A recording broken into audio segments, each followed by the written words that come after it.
Videos lately are going viral on social media, and I'll show you how you can do it yourself. Let's do this. I use this powerful app.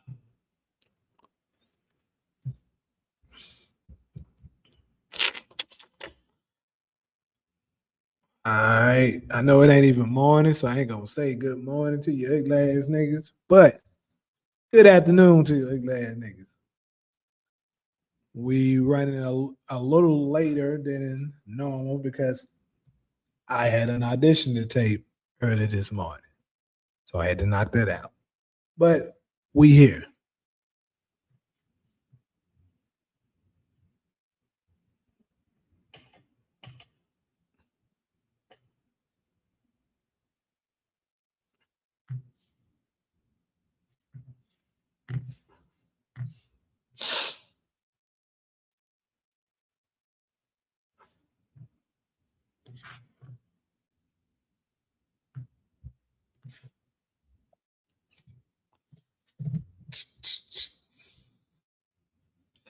Solo was good.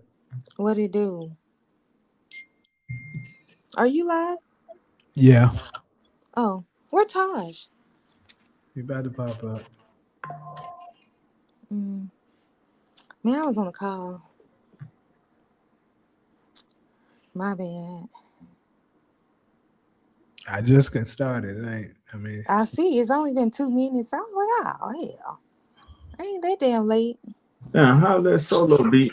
How Solo clock in before me? You know, I'm always on time. When that Solo beat me to work. On time. I see. You got me today. We usually waiting to hear that voice, but you beat me to work today. I know, Taj. You know what? That's so true. You usually are on here already. Yeah. You got me by a few breaths today. It's all good. Yeah. How you been? I can't complain. Just trying to keep up with what's going on. That's it. There's a lot going on. It's a lot going on. I'm just trying to be happy that nothing crazy is going on in my personal life in the moment. I'm just thankful for that. Yeah. That's a blessing. Ain't that a blessing? Yes, it is. For certain. Who we got? I'm a little broke, but being broke I ain't fucked up about being broke. I've been broke before. I heard that. And we can always go get some money. Mine. And it comes and it goes. That's real. What up, SG? SG in the house. But yeah, we can always go get some money. But that health is wealth. That's the true wealth. That's it. Yeah. Ain't no wealth without that health. So hey, I'm glad your personal life going good. I'm gonna be quiet a little day. I'm gonna be quiet a little bit today. A little bit of this, I don't know. I'm gonna be a little quiet today. Hey, I said, I told Todd beforehand, I said, I ain't gonna lie, bro. It's some crazy shit out here today. You did say that, and I haven't even looked. You told me the topics, but let me zoom in and see what we got. State of the Union, Bible altered, Hitler death, and the United States of Mexico. Ooh wee! All right, let's get to it. But I'm betting against Solo being quiet. Solo gonna do that passion gonna stir up in that soul. That passion gonna start boiling in your soul, and you ain't gonna be able to hold it in. We gonna see. We gonna see. If we take this to Vegas, I'm betting Solo gonna speak her mind. What's up? You know what? Everything I say today is allegedly. A lot of what I got to say is a lot of rumors that I've heard, but I don't really know a lot about. That's the key word, though. Allegedly. These are rumors. Yeah. Well, that's the key word. Say, surround yourself with crazy people. You be crazy. Surround yourself with good people. Smart people, you'll find yourself being a smart, good person. All right. Appreciate the comment, MK. Mm-hmm. Is that a new subscriber? Yeah, that's my first time seeing. Yeah, I ain't never seen this person. But shout out to you. Bless you guys. What's up, Marcus? What's up, SG? So before we go ahead and get ready to get started on this one, like I said, we got some hitters up in this one this morning. But all of this is for entertainment purposes. we're not claiming that what we're about to get ready to say to be the truth, but we're just putting in the information out there, and you can do with it what you please. So with that being said, we go ahead and get started. So I was scrolling through TikTok yesterday and then stumbled across this sister. It's like the second video I think I've seen of her. Nice little sister. She was talking about the reasoning for some of the moves that America has been doing. Because as we know, Trump created his reason to go over there and attack Venezuela. Then we know we got the situation going on with Iran. And now we kind of got some conflict going on with Mexico, right? Mm-hmm. So with Mexico, the thing what she is allegedly saying is that she believes there is a potential plot for the United States to take over Mexico. And I was like, oh shit, like that, that's kind of crazy. First off, Mexico is a big ass country. It's not like just taking over small Venezuela. Like Mexico's sizable. So, and then I also heard some more rumors that the new president is allegedly working with the cartel. So it's a lot of crazy stuff up in there. But I got the video here. Want to share it for you guys. I'm pretty sure a lot of you guys, this is going to be the first time y'all have heard this. So I'm interested to see what y'all response will be to it.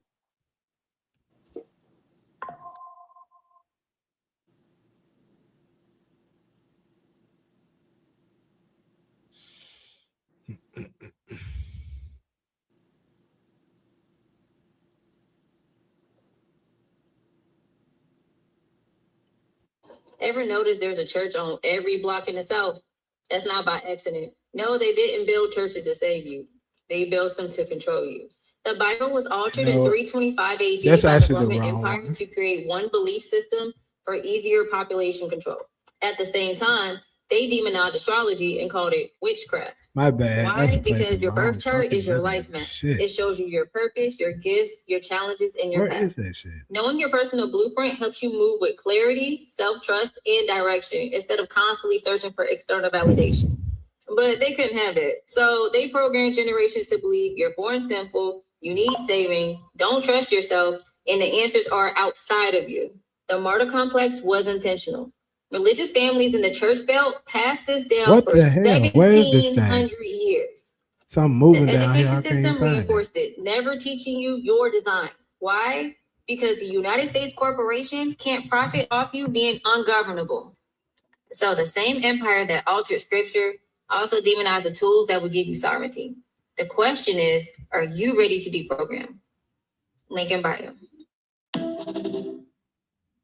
Link in bio. Okay, so y'all could hear it still.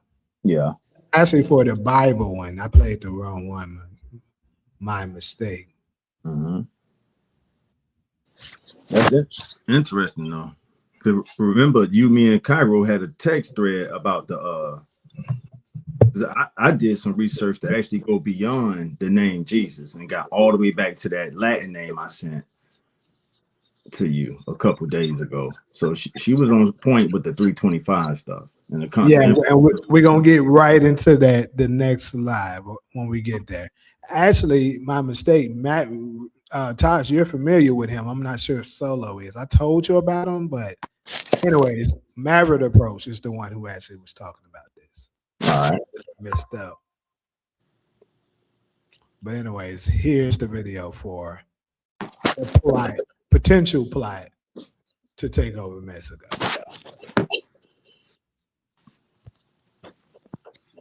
It's crazy though, because a lot of shit he be saying be turning out to be the truth. That's yeah. Wow, with his shit. Yeah. Is Mexico the next in line to be taken over by America? Let's get into it. First, let's start with El Mencho, the leader of the CJNG, one of the most infamous cartels in Mexico. Now, he was just taken out by the Mexican military with the assistance of America, confirmed by the press secretary. She says the United States provided intelligence to support the Mexican government in order to assist with the operation in Tapapa, Jalisco, Mexico, in which El Mencho was eliminated. And this led to all hell breaking loose, including airports getting shut down and leaving some Americans stuck on some resorts. There's even reports of them putting 2:30 p.m. curfews in many cities. And just to give you a glimpse of how powerful the artillery is, that's not the Mexican government, that's the cartel themselves. Now, one question I have, how do these cartel groups get this type of weapons? Well, here's a report that says how Israel firearms fell into the hands of the Mexican cartel. Interesting. Now, get this, from 2008 to 2018, 238,000 firearms were exported to Mexico from Europe, including 24,000 guns and rifles from Israel, in which wound up in the hands of the cartel. Which brings us to Mexico's first female president, Claudia Sheinbaum, who was elected during the bloodiest election year Mexico has ever seen, with 37 candidates assassinated. But she happens to make it out. And is it a coincidence that her parents are from the same place where all those guns came from?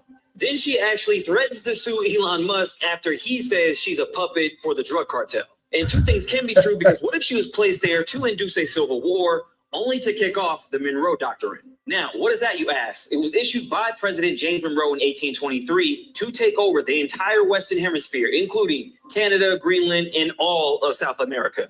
And it looks like we're on track because we have Greenland in our sights, Venezuela has been checked off, and now Mexico. Now, another crazy fact that the CJNG not only was big in drug trafficking, but timeshare fraud. The U.S. actually sanctioned a timeshare fraud network led by the CJNG, which they now call a terrorist group. And let's not forget, one of the first executive orders that Trump signed when he got in office was 14157, designating cartels as terrorist groups. So maybe it was all in the plans. Make sure you guys hit up my YouTube, The Maverick Approach, because I'm doing a bigger breakdown on this. And let me know what you guys think about all this down below. Shout out to Mav. Yeah, that boy be cooking over there for sure. He do. Out of all the podcast people I've seen, yeah, he's the most logical to me. He don't go too far. So shout out to him. Yeah. So what do you think of it? Do you think it is a potential plot for the U.S. to take over Mexico? No question. No doubt about it. No doubt about it. It does make sense because, you know, Trump, what he did with the Gulf of America. Mm-hmm.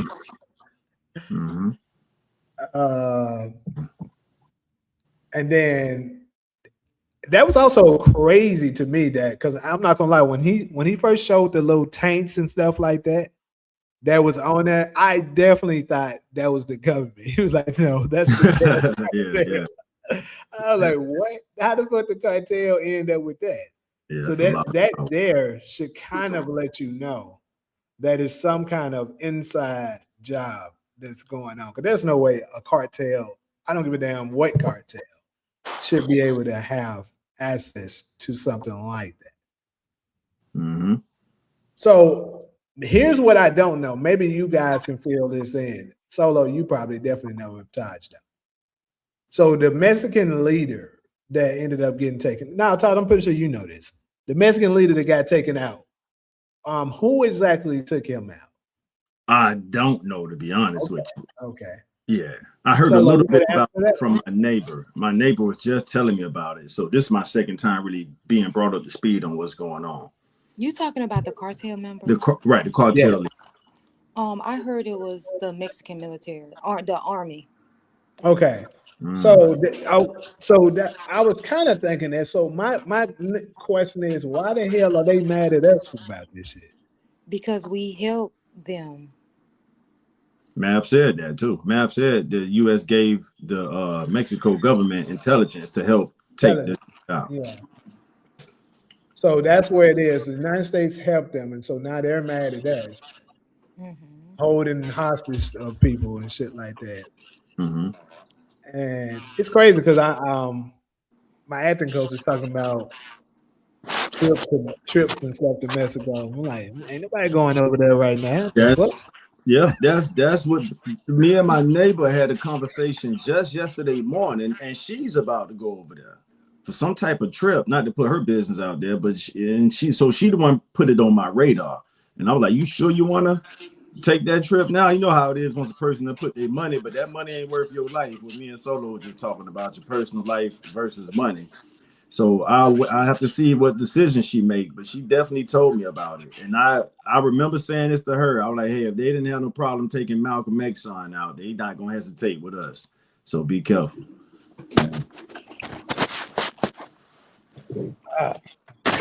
So with the president that they believe is a cartel plan. Mm-hmm. Elon, he said Elon basically accused her of that. Mm-hmm.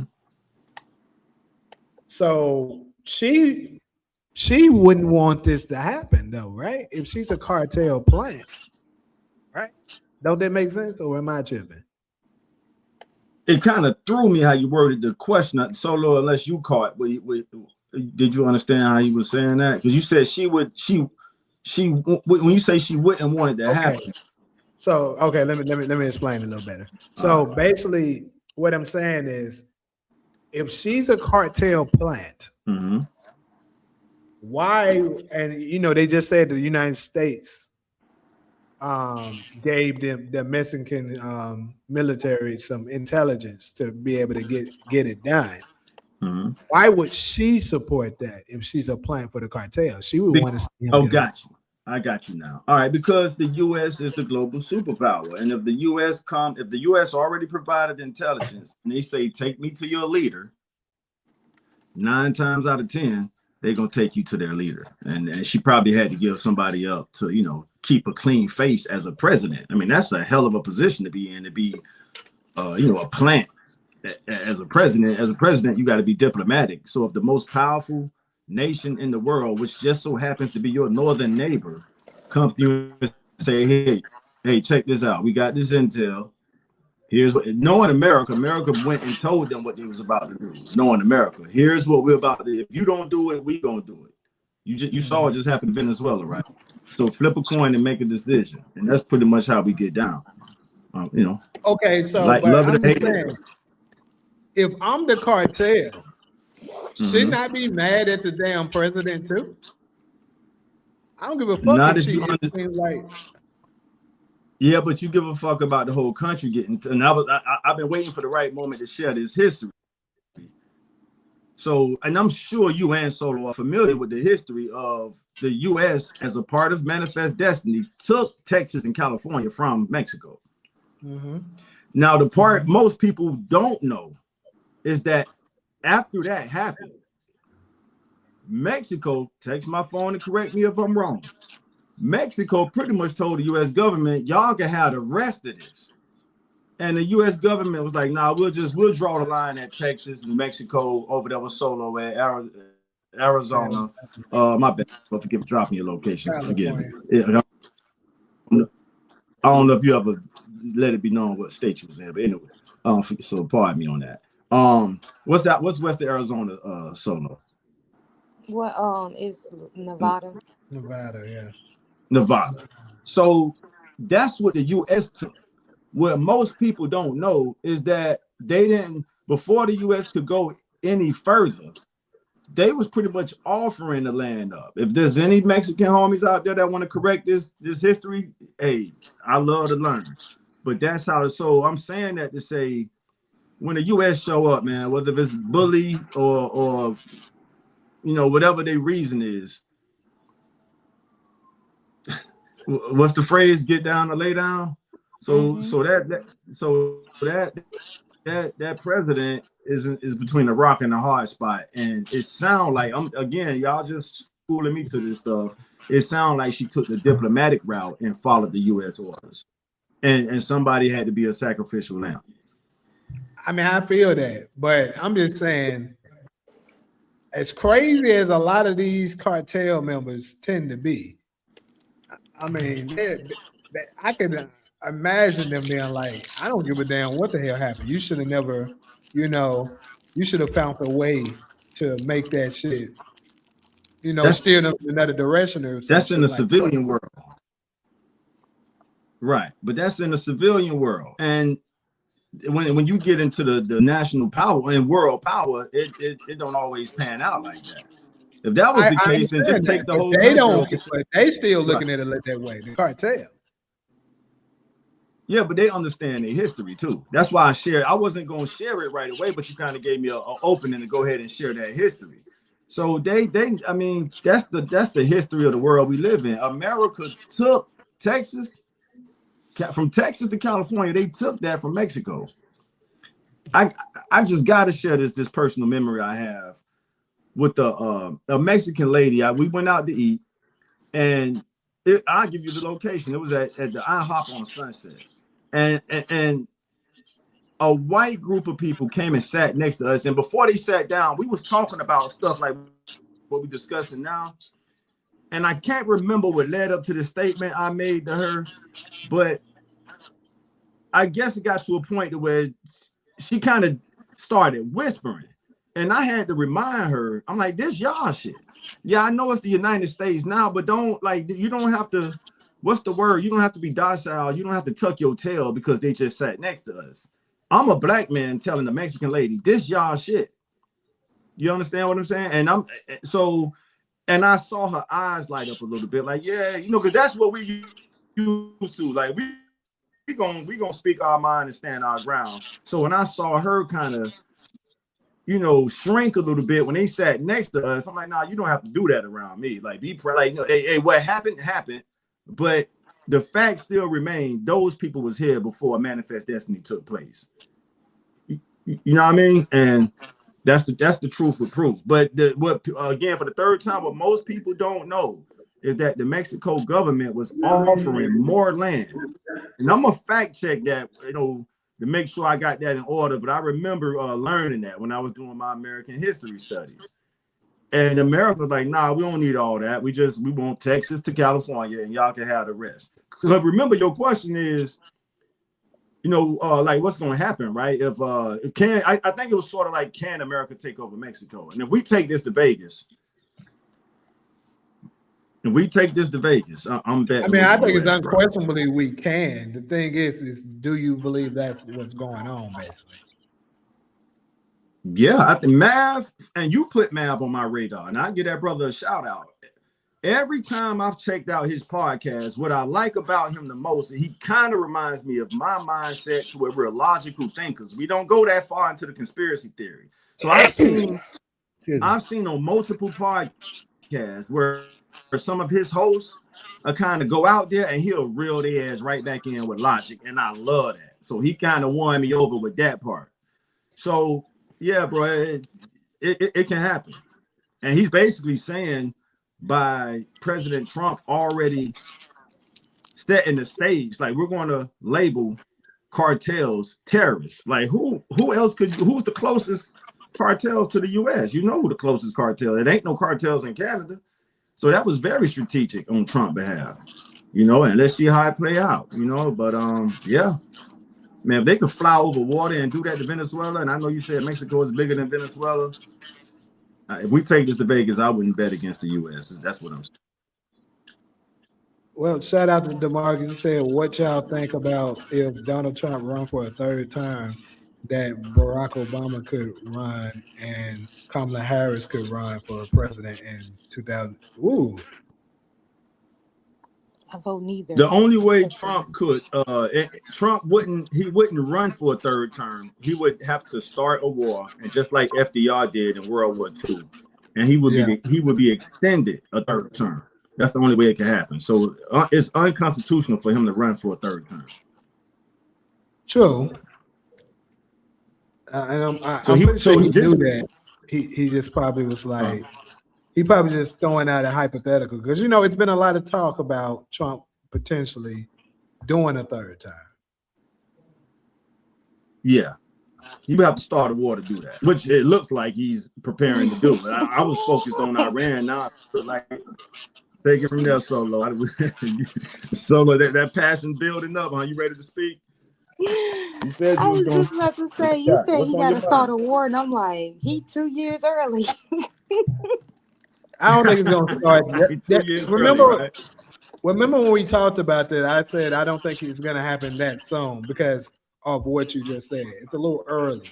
But we was in Iraq for 20 years. That's true. Mm-hmm. But we was talking about war then. I still think it's like a few years away, maybe a year to 2 years away. Not this year for sure. I want to say this to Black America. You know, we could love us and we should love ourselves, but we could also admire other attributes of communities outside of our community. And the way they prepare, the way they plan decades in advance has always been mind-blowing to me. Like, that takes discipline, that takes thought, that takes focus, and all the other words that go along with that. And they're just good at that. So what you say, Solo? An organization. An organization. And they don't undermine each other. When they say take me to your leader, whoever that leader is, everybody gonna follow that person's lead. And you know, I mean, they won't be silent about it. They gonna have questions, but that leader is gonna be well tested. So when that leader hit the world stage, it ain't no questioning him. And they just move like that. You know, and I've always admired that about them, how far in advance they make plans. You know what I mean? So that's it. If I could just piggyback on that, I think that we should look at other communities, other races of people, and look at how they operate, and we should learn from that. Absolutely. I remember thinking to myself about this incident that's going on in Mexico, and I'm thinking to myself, Black people, we could learn a lot from that. We could learn a lot. I'm just saying, even if you know, let's not take it towards violence. Let's take it towards how the Israeli people, how they pull their money in together and buy institutions to control, to use that as power. They gathered billionaires together to buy TikTok. You see what I'm saying? Like, they pull their money together to buy TikTok. Because we want to control TikTok, so we gonna buy it. You see that Black people, we really could learn from that. And you see how, and the most important thing is that you see how they stick together. They don't do business with people that ain't like them, not as far as sharing power. Right. Now they may have some, hire some people to do this for cheaper because they got a stereotype of being cheap. We could use that as a model on how to use each other to create power for each other. That's right. So, I mean, we definitely should learn from that. I mean, you ever been to New York City and went on their side of town? They own every business on the block. Bensonhurst, Crown Heights, yeah. Like, they have their own community. We're in Black America, but we own everything on the block. Everything, all the stores, right? All the restaurants. But Black Wall Street. Go ahead. Man, but we make the money. We make more money than we did back then. Right. We make the money to be able to build our own cities just like them. Why don't we do it? It's because we're not organized. It's not like a leader in our community say we're going to pull our money together to buy this bank or buy this school to teach our kids. We don't. It's somebody, I ain't doing it. I don't believe in it. I ain't doing it. I ain't doing it. I ain't doing it. Yeah, they did bomb us, of course. You talking about right? But of course, but we can do that again if we was to build a bank. Like I said, the $20 black tax that I was thinking about. If they bombed a bank of ours today, $20 from every Black person. Now we got another bank. They bomb our schools. $20 from every Black person in America. We got a new school. Like, it's not rocket science. It's organization. Yeah.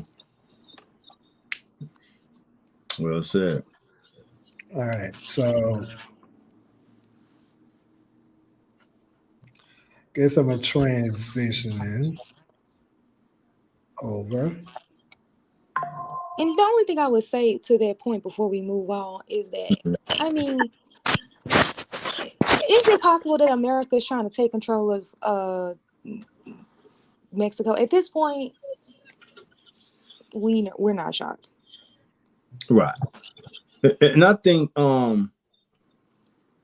when it comes to national security, I don't know the reasons. I'm not in the in circle or nothing like that, but just using logic, when it comes to national security, that could be a driving force behind it. You know, maybe the U.S. don't trust, you know, Mexico that much. So we'll see what happens. You know, I mean maybe the United States will stop importing their weapons. Stop giving them weapons to the United States. Cut them off with ammo and weapons. Where they're going to get it from? We're the biggest exporter of weapons. So if you want to cut them off, stop selling them weapons. But now you want the greed. You want the money. That's for sure. You better, that's in a capitalistic country. Oh yeah, that's the money is God in the capitalistic country, and you can't serve two masters. But that's the same thing the United States do in the Middle East. They give these terrorist groups all these weapons, and then complain that they're a terrorist group. Well, yeah, you gave them the weapons. Yeah, they definitely they armed the rebels to install democracy. That's almost that's now like you need democracy because you have a rebel group that's trying to take your regime. Now you need our help to come in and install. Solo and Jamie, I would love if y'all want to extend it just a little bit. I would love to get y'all thoughts on that because other regimes or other empires have done it other ways. If I could say, if you take, and I don't have the solid knowledge to speak on Russia and Ukraine. Is it fair to say Russia is trying to take over a part of Ukraine or the whole Ukraine?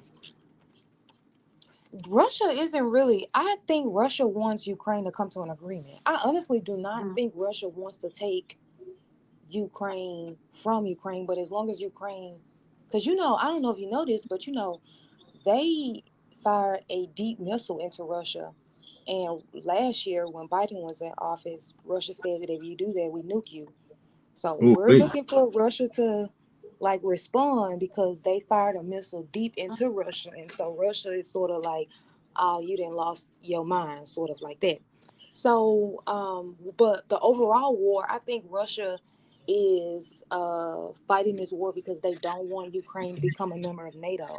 And they also want a regime change because that Lewinsky, whatever his name is, the president of Ukraine, he's sort of like a puppet for the United States. So there you go. So all right. So that's kind of like the same thing with U.S. and Mexico. I mean, I know it's some differences, of course, but Russia to Ukraine is sort of like U.S. to Mexico, where Russia knows Ukraine is sort of like for lack of a better word, a U.S. proxy. It is, and they understand that war is a U.S. war, U.S. versus war. Yes, and to me, because we always hear the U.S., Russia, and China, and I'm gonna keep it G with you. It's like the U.S. be calling everybody bluff. If you think you tough, we gonna find out. And I'm not saying that as a patriot. I'm just saying that as a citizen observer. And like everybody who I learned that was supposed to be the second and third and fourth superpower, the U.S. done pretty much pumped all of them. So I'm not saying that as a matter of arrogance. I'm just saying, damn, are we really that superior? When it comes to military power, no wonder they use biological warfare against us, because I guess with the equipment, it ain't gonna happen.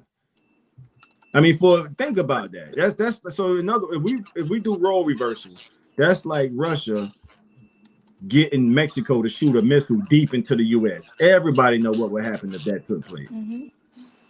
So that's it. I'll rest my case for that.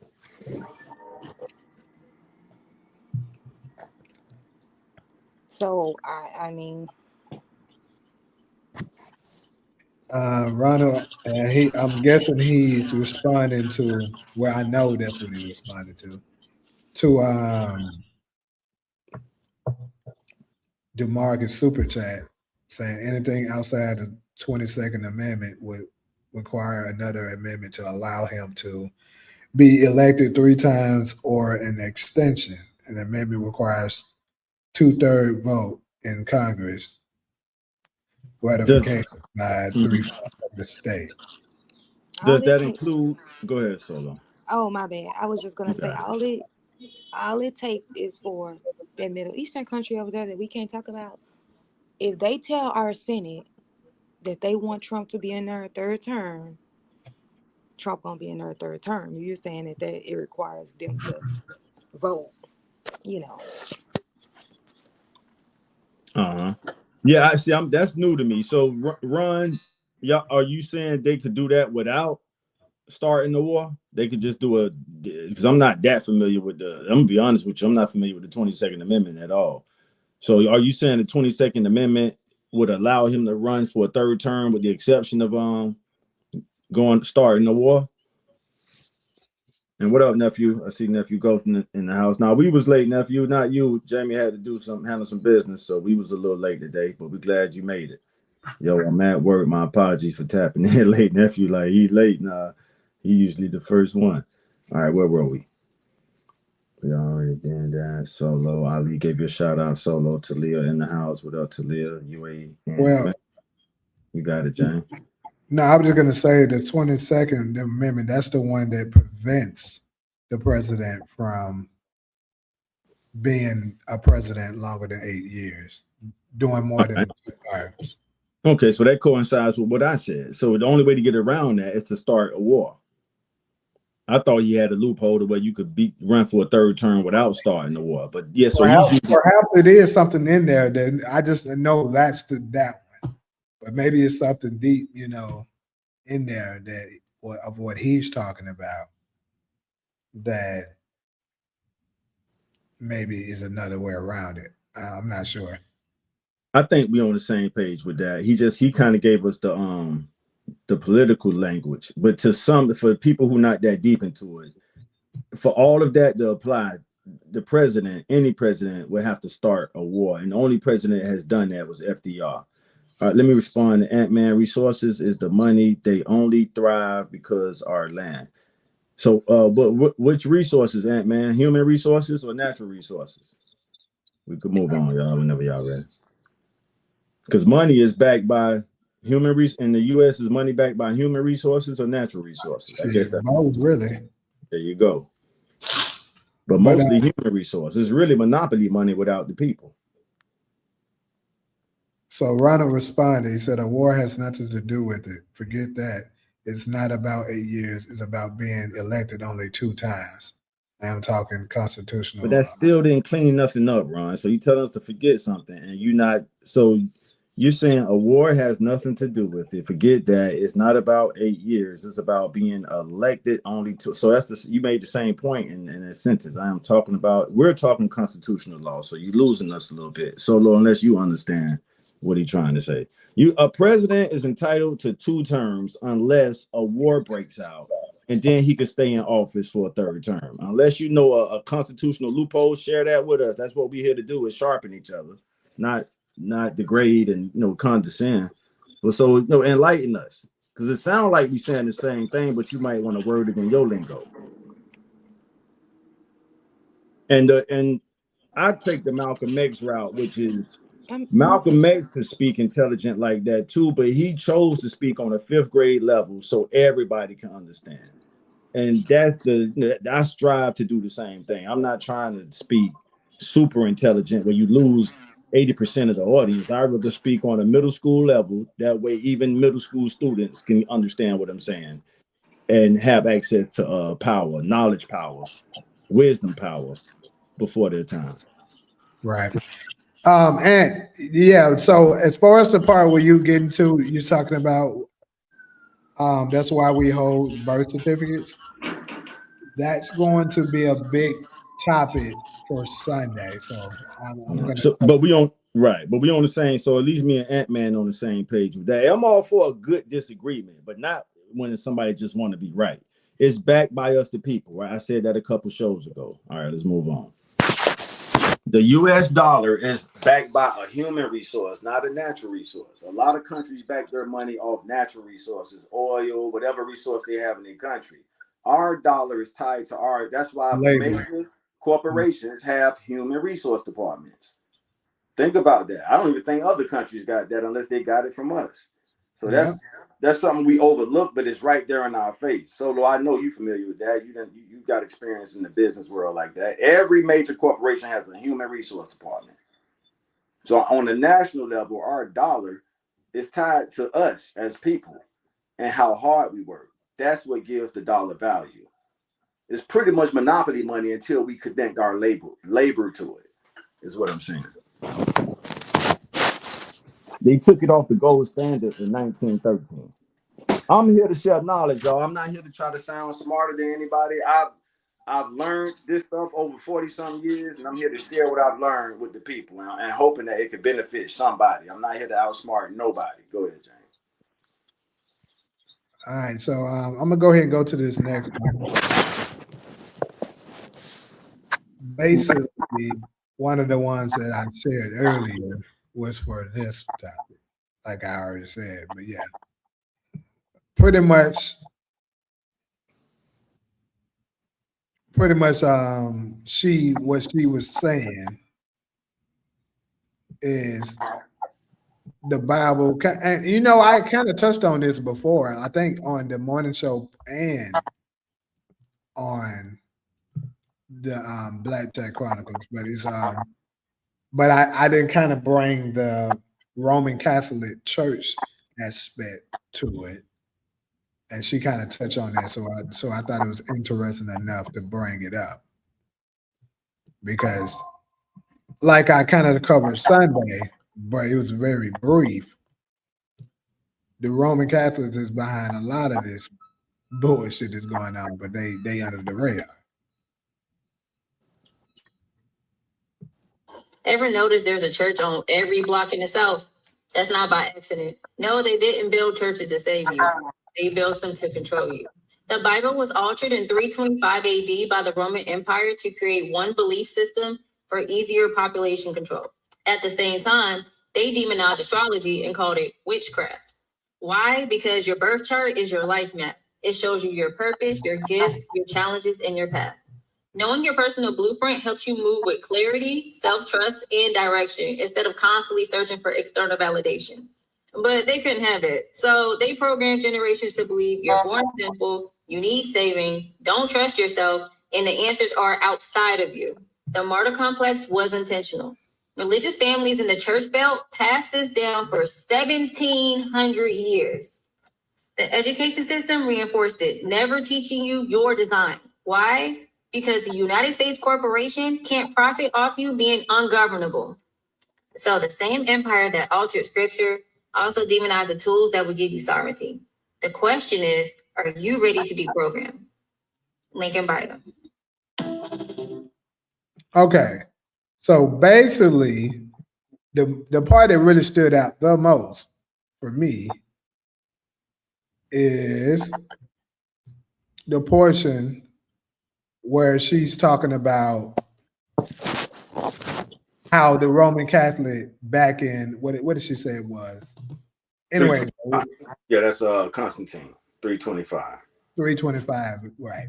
So they changed the shit, and I was saying it. I was like, bro, there's absolutely no way that shit hasn't been altered.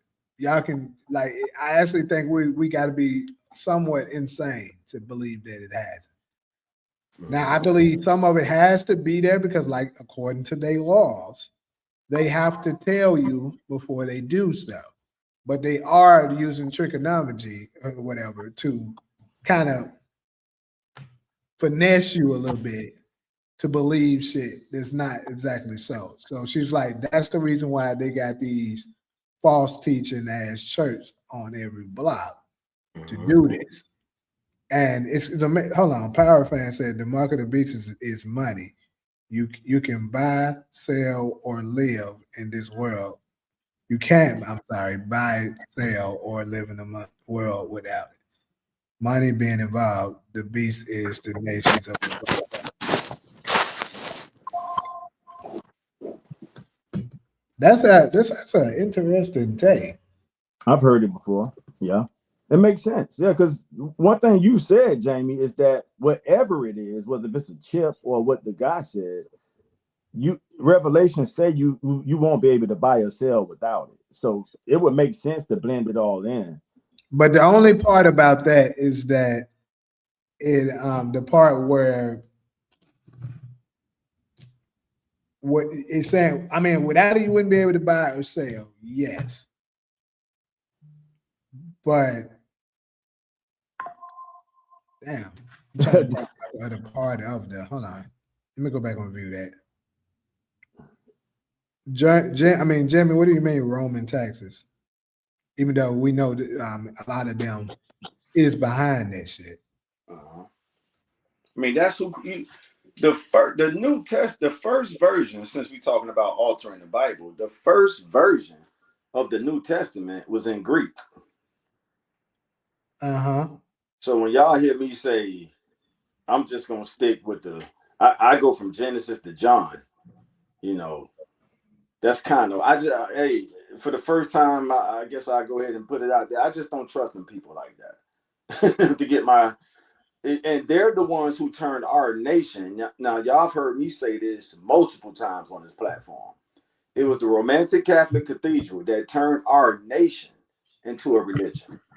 We were moving like a nation back then. 2026 years ago, we were moving like a nation. Yeah, we had some crooked clergy and crooked, what they call them, Sadducees and Pharisees and all that. But we were moving through this world as a nation. And then we got the land in Canaan. And then we was for being disobedient. What nations do? Nations go to war with other nations, and other nations came in. When the Babylonian came, they scattered us all over the world. But back to the original point, it was the Roman Empire that turned our nation into a religion, and that religion could be found in the New Testament. If that's not a fact, I stand corrected, please. And they also the one that shifted over the worship day too. I know that. Absolutely. Great point, Jane. Absolutely. So that's another thing that kind of should raise some eyebrows. And like I've actually in my household before, because for those of y'all that's not familiar, my entire family for the most part are Christians. They grew up that shit. My mother's a first lady. My stepdad is a pastor. My dad was a pastor. My granddad is a minister. So on and so on. And I talked to them about why do you guys worship on Sunday when clearly it says it should be Saturday. And they always made up excuses, the reason why they do so. Never nothing very valid. So that's something I would love to have a conversation with the greatest pastors and stuff with, to see if one of them could give me a good explanation to why they're doing so. I mean, I know the reason. It's because not to pay attention. I think one of us hit that point before. Right. So that's kind of touching on what me and my brother Robert was talking about yesterday. You was part of the conversation too. Mm-hmm. They saying, okay, we'll give you the tax break, but part of it, and I should ask my mom this with the church. Is it part of because does the 7-day Adventists and the Jehovah Witnesses and people like that, do they also receive that same thing? Because they don't worship on Sunday. Yeah, you don't have to worship on Sunday. You can the 501c3. You could put your day of worship or service on whatever day you want. But I guess when you tap into the Christian religion, that's when you might have to. So if you register it as a Christian religion, because think about it, you got Islam. Islam don't have to worship on Sunday. The Jews' day of rest is on the Sabbath day. So and they, a synagogue has a 501c3. So,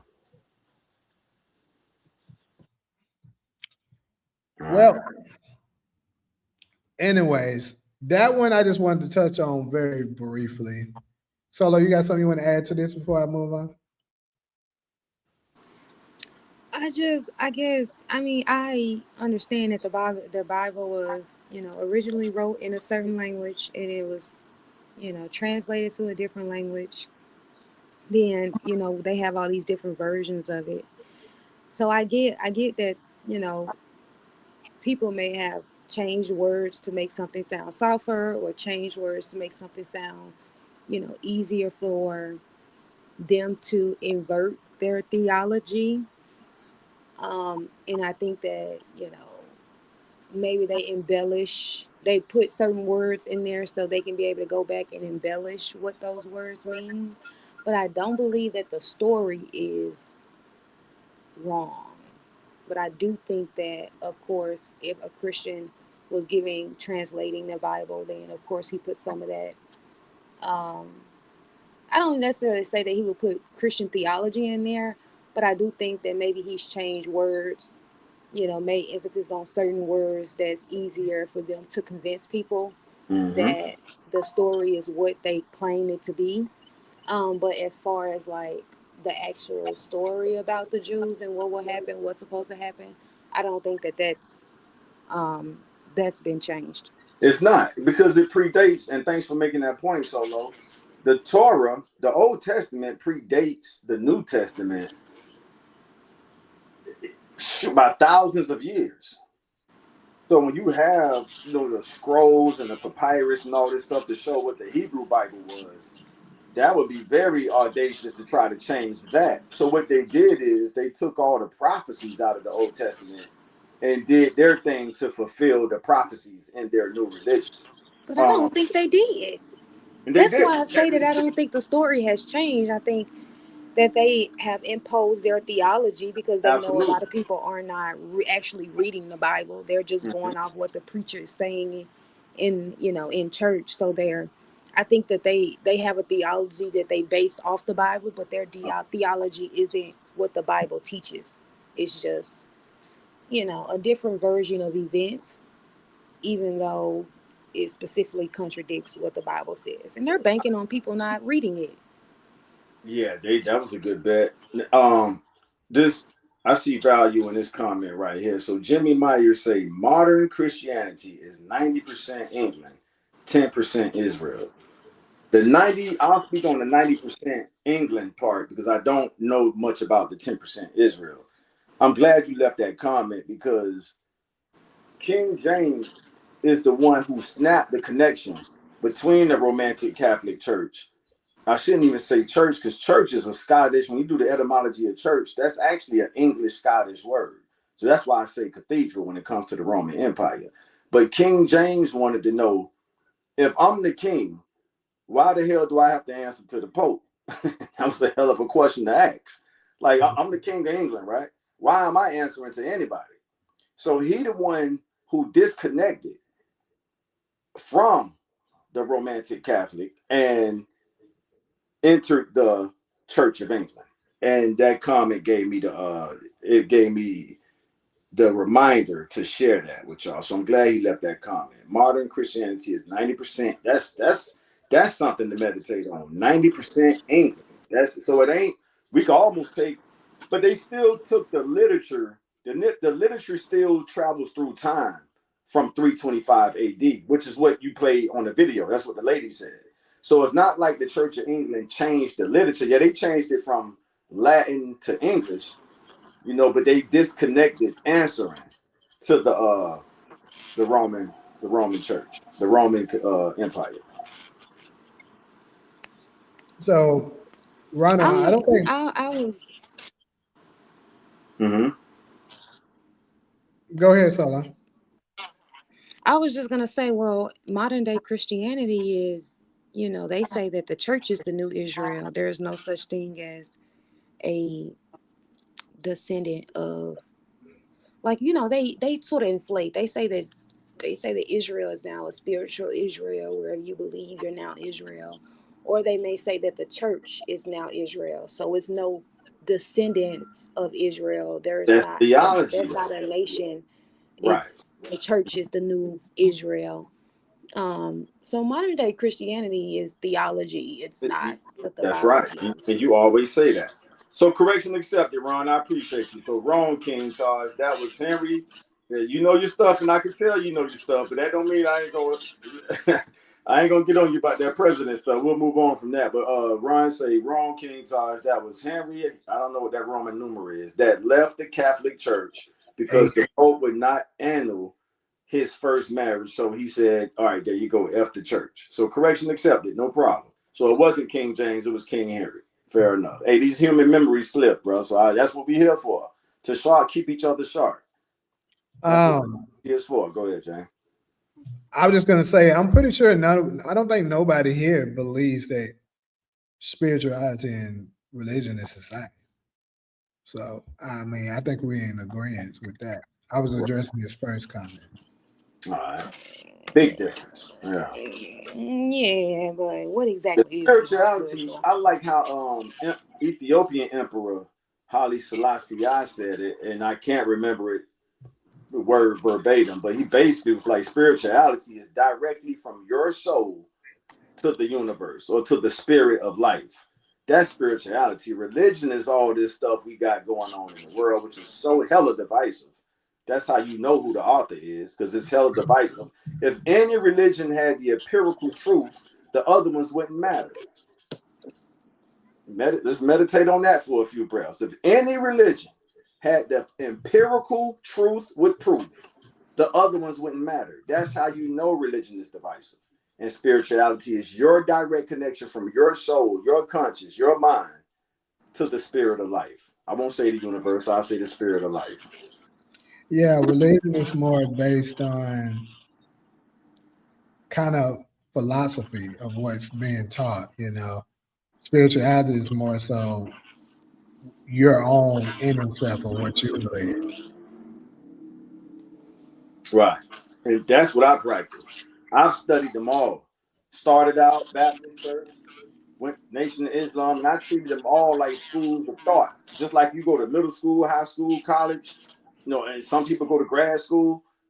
That's how I treated religions. From the black church to the Nation of Islam to Judaism. I don't really want to use the word Judaism because I think of the Euro Jews when you say Judaism. So I need to, Solo, you got a better word for me? But y'all get what I'm saying. So I've traveled through those schools of thoughts, and I saw our people, Black Americans in the United States, in that Torah. That's us. Like Charlie Kirk say, prove me wrong. When you read that Torah, Genesis, Exodus, Leviticus, Numbers, Deuteronomy, and we go to a international court of law, and everybody got to present their evidence, I'm betting on us. That's who that shoe fit. It fit us. You could just read it. That's what made it resonate in my soul. You know, so when I was studying in the school of thought of the Nation of Islam, I didn't see us in the Quran. Now, I love what they taught Malcolm X, Muhammad Ali, Prime Minister Farrakhan, Most Honorable Elijah Muhammad. As far as they black nationalism, I loved all of that. I took all that in, but that's black nationalism. That ain't spirituality, as somebody put in the comment section. So that's why, to Jamie's point, I went on because when my soul leaves this body, it's just my soul. Ain't nobody in this world coming with me. So why wouldn't I? And we live in a country that grants you that right within the First Amendment, your freedom of faith. Why would you subject that to anybody organized religion? That's just me, though. Yeah. And she also talked on, you know, how, because Aunt basically talked about how we need to learn the Haitian spirituality. Mm-hmm. You know, she kind of touched on that, you know, how they demonize anything that's going against religion, basically. And the reason they're doing that is because they want you to be defenseless against what they're trying to use on you. Because they're absolutely using magic and, you know, spells and shit like that to keep us under control. And my biggest rebuttal to all of that, for the ones that try to say that all of it is is demonic and stuff like that, which we're also going to touch on that Sunday, the light and the darkness and stuff like that. It's always a light and a darkness to everything, a positive and a negative to everything. There's no such thing as this here is all negative. There's no such thing as that. So that's one thing that we also need to be keeping into consideration, because if you read the same Bible that you believe in, Jesus used magic, basically. If you really pay attention, that's what he used it. But they don't want you to know that, because you would be able to tap into what I be talking about, the Christ consciousness, to be able to defend yourself. All right, magic or divine science, not to play semantics, but words do matter. And magic has never been proven in the history of the world or the universe. So, and Jamie, I know you always up for a good disagreement, so we might have one right here. So would you double down on magic, or you was just using that as a figure of speech? Because the creator of this universe didn't use magic. I was just listening to Neil deGrasse Tyson earlier. This is why I kind of connected to science, because it's building blocks. You can see the steps. And he just mentioned, because they was asking him about the alien phenomenon that everybody talking about right now. This came out like a day ago. And he was like, the language of this universe is mathematics. So a person, to your point, Jamie, someone like Jesus could have he understood divine science. Think about these UAPs. They understand a higher level of science. And Neil spoke to that as well. Like, if they understand a higher level of physics, they could do what we don't know how to do. So is that magic, or is that them just understanding super science, or what they call science phenomenon? That's the closest I can get to magic, is science phenomenon. Magic is, hey, I want a Mercedes-Benz. I snap my finger and it appear. Mercedes, y'all need to endorse the show for me giving y'all a name drop. But that's magic. You know what? You thinking in your mind, when the creator said, let there be light, that wasn't magic. That's divine science. That's atoms. That's electrons, neutrons, and what's the other one? Protons evolving. And then you get to the point, let there be light. It ain't just you snapping your finger and there's light all of a sudden. It was a process, a creative process. Creation is not magic. Creative labor is shit. Look what we trying to do out here in the movie business. That ain't easy. That ain't nothing magical. The movie, it might be magic in the movie, but it ain't no magic in the process of making that magical movie. If that makes sense. That's it. I'm not going to really go deep into that and stuff like that to really dispute that. But my point is the same stuff that they're trying to tell you is quote unquote evil. It's the same things that your Lord and Savior used while he was here. That's my point of it. But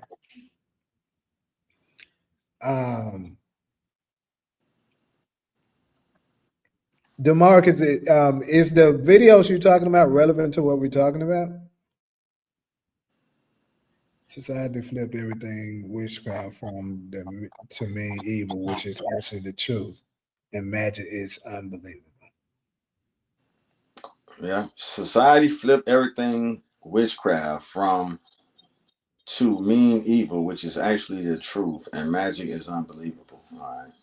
Then Jimmy said the greatest scientist in history had an awesome Jufro. So that's the mind of Einstein. And what Einstein didn't believe in magic either. Einstein believed in energy. He said everything is energy. Like you said, Jamie, light or dark energy, but everything is.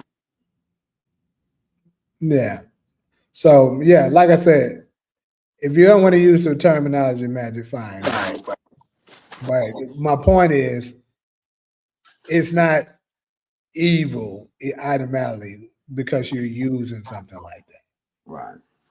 And as far as hey, I don't have a master's degree in what they used, but no, they understood the herbs and all that. That ain't magic, that's science. When you understand the herbs, I get on all women about that. All women so quick to push us into the hospital instead of them. If y'all really care about us, if y'all really care to be our nurses, learn the science of the herbs.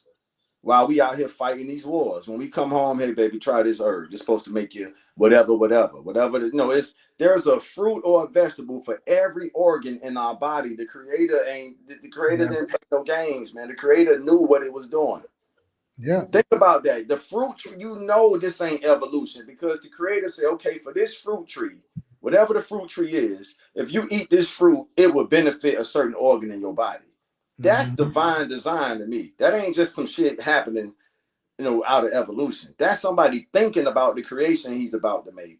And when that creation come into reality, it's like a parent leaving food in the refrigerator for their child. Get home from school, I'm gonna have some apples, oranges, you're gonna have some fruits on the table. The fruit trees is pretty much the creator's way of doing that. Hey, you guys can go eat all this fried food you want to, but I left you some natural food right here on the earth. The free will choice is yours. Yeah, it's like they used to say back in the day. Damn, we got an anchor. Solo fell off some kind of way too. But anyways, it's like they were saying back in the day, your kitchen used to be the hospital.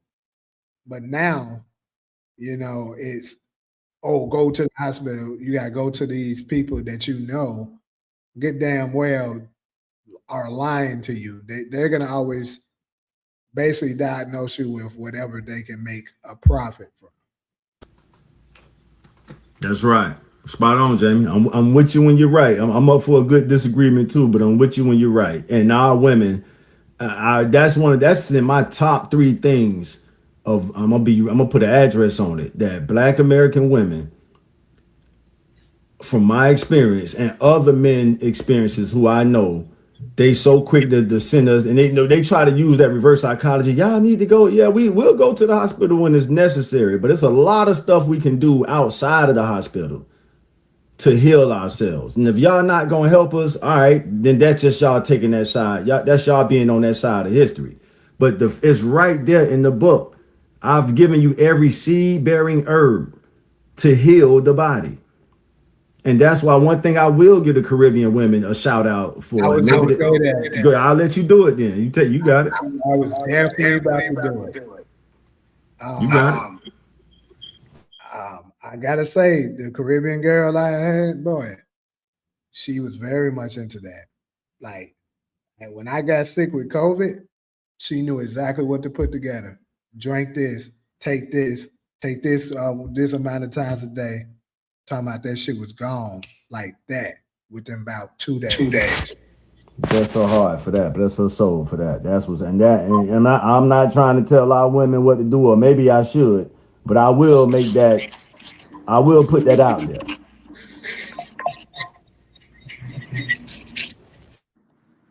So yeah, I definitely gotta agree with that for sure.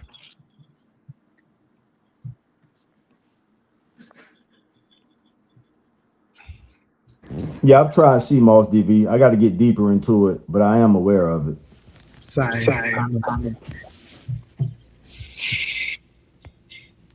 All I see for me say that's hoodoo, Taj. Use the land resources. Absolutely. I've heard of hoodoo, never knew what it was, but I'll take your word for it. So all I see for me say that, using the herbs. What do y'all think they putting in this medicine? Along with whatever other crap they put in there, they go into the herbs themselves, and they finding the herbs to put in these pills or whatever you taking, and then they put that other bull crap in there, and that's where the side effects come from. The side effects are not coming from the herbs. So how about we just go straight to the herbs that don't have side effects? Walnuts for your heart, blueberries for your memory. No, I think walnuts is for the memory too. Walnuts and blueberry for your memory. Why would you pop a pill for that when you just eat some blueberries and walnuts to help your memory? And there's countless amounts of other fruits and vegetables that help everything in our body. My bad for the hold on, let me mute.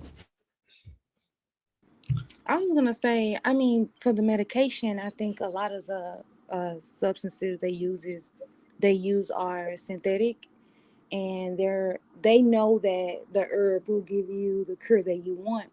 But I want to be able to sell medication and make money. I don't want you to know that you can grow this plant in your apartment or in your house. So because I want to sell medication and make money off you guys.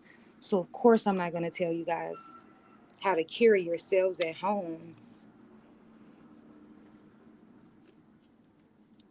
Spot on, Solo. And let me add this to I came up with this as a child, a middle school, probably elementary school. Okay, so all of us familiar with vitamin C pills. Now, growing up in South Florida, where all the oranges grow, every state I've been to in this country have that. Here's another shout out that we're not getting an endorsement from, but I'm sure y'all familiar with what is it called? The Florida Nature something. It's an orange juice that sell all across the country. Mm-hmm. So I will always say, like, why would I pop a vitamin C pill when I could just walk in my backyard and grab 2 or 3 oranges off the tree? And I've been doing that since a kid. And when I would eat the oranges without the vitamin C pill, now hopefully Big Pharma, don't send nothing this way, but it would work. So that's when I first realized, okay, I'm gonna just try to stay as natural as possible and try to stay healthy as possible the natural way. And for emergency purposes, if I have to just open up, to their, what somebody in the comment section called it, I think all I see for me. There you go. The chemicals. They make chemicals with meds. There you go. To avoid those chemicals that are not natural to our bodies.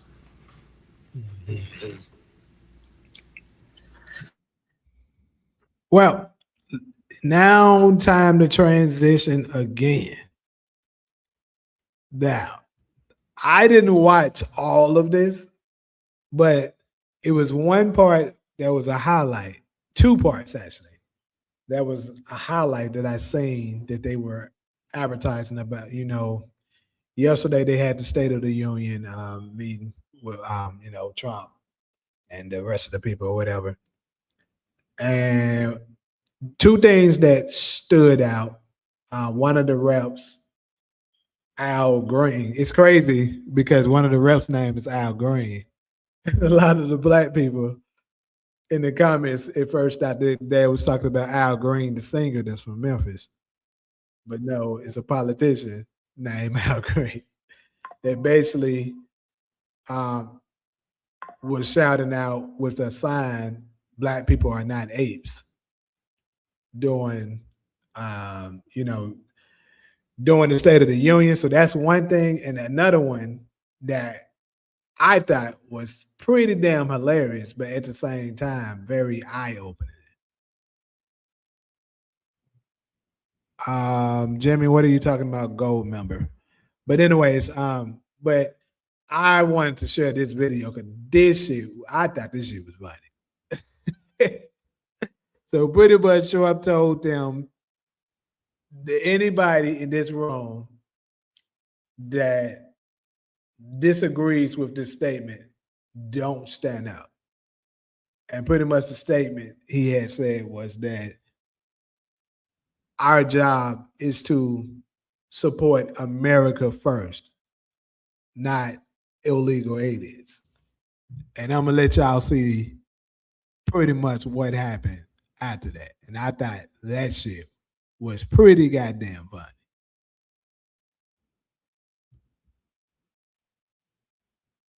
Of all funding for the border security, homeland security of the United States, and also for helping people clean up their snow.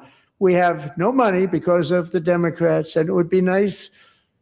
We'd love to give you a hand at cleaning it up, but you gave no money. Nobody's getting paid. It's a shame. So you have to think about it. We have, in case you didn't know, a pretty large snowstorm out there. One of the great things about the State of the Union is how it gives Americans the chance to see clearly what their representatives really believe. So tonight, I'm inviting every legislator to join with my administration in reaffirming a fundamental principle. If you agree with this statement, then stand up and show your support. The first duty of the American government is to protect American citizens, not illegal aliens.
All right, hurry up with the damn clapping.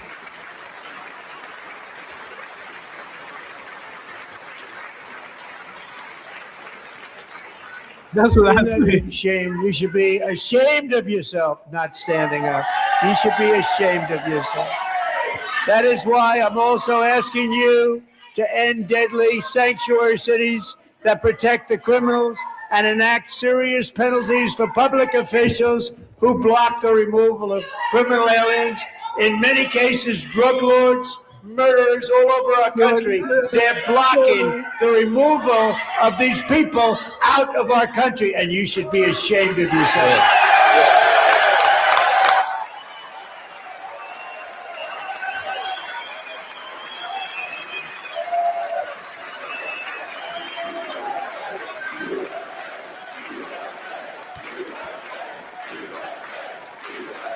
All right, okay. It was a hell of a lot of clapping. The motherfuckers clapped a long ass motherfucking time, no doubt, Ghostin. But the point of it is, he kind of trapped them like hell. He definitely set their ass up to basically see what they corroborate live. And they were like, oh, we don't get no fuck. Where we at? We still not about to support you, dig it. So I would love to open this up to everybody on your opinion with this. I think the panel pretty much is going to be on the same accord, but the chat more so I would be interested in when Trump said Americans should be here first. You know, the duty of them is to support America first and not the illegal aliens. But anybody can go ahead and go.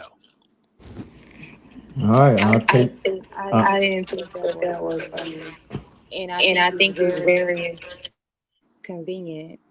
I'm sorry, say it again. We couldn't hear the first little part. I said I don't think that was funny, and I think it's very convenient that he's going to put it towards illegal aliens and not Israel, because that's who he puts first.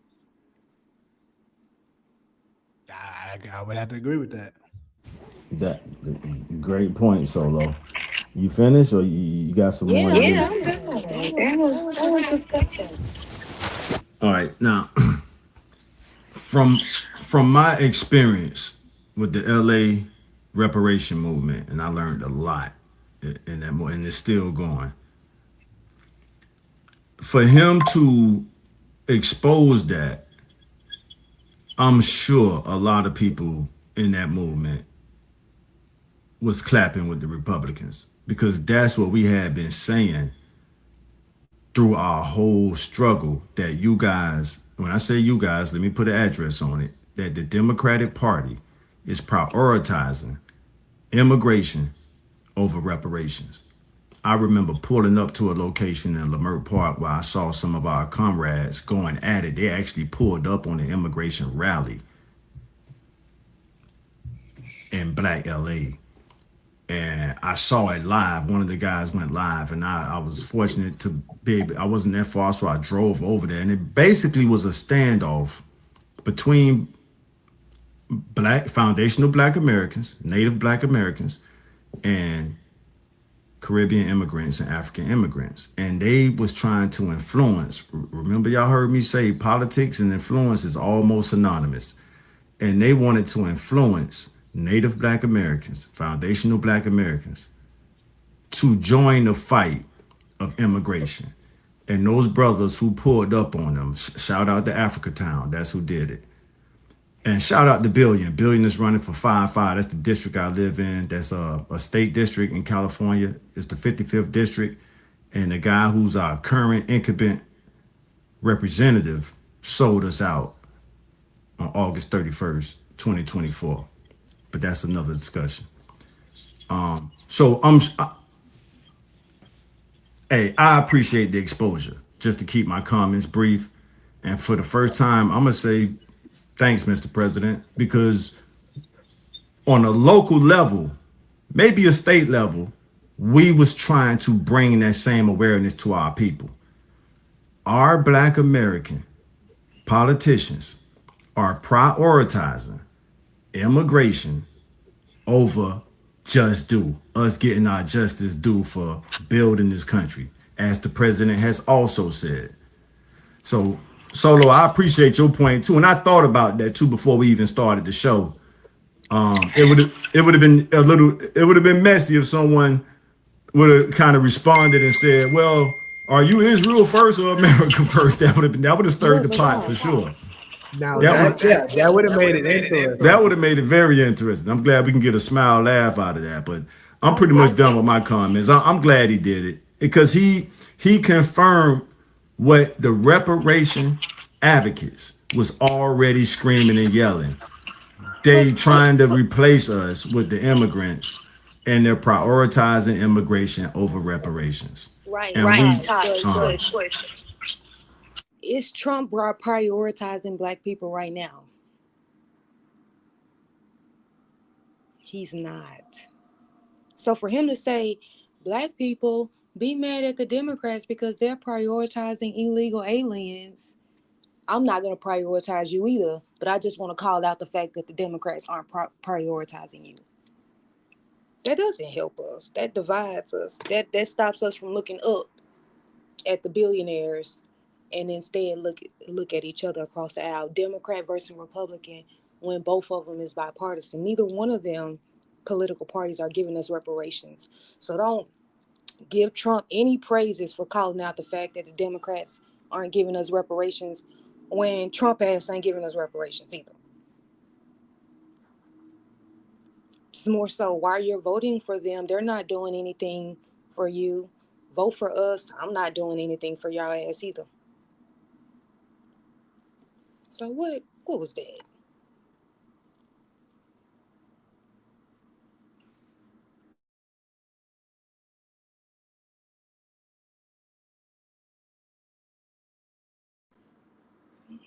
Can anybody hear me?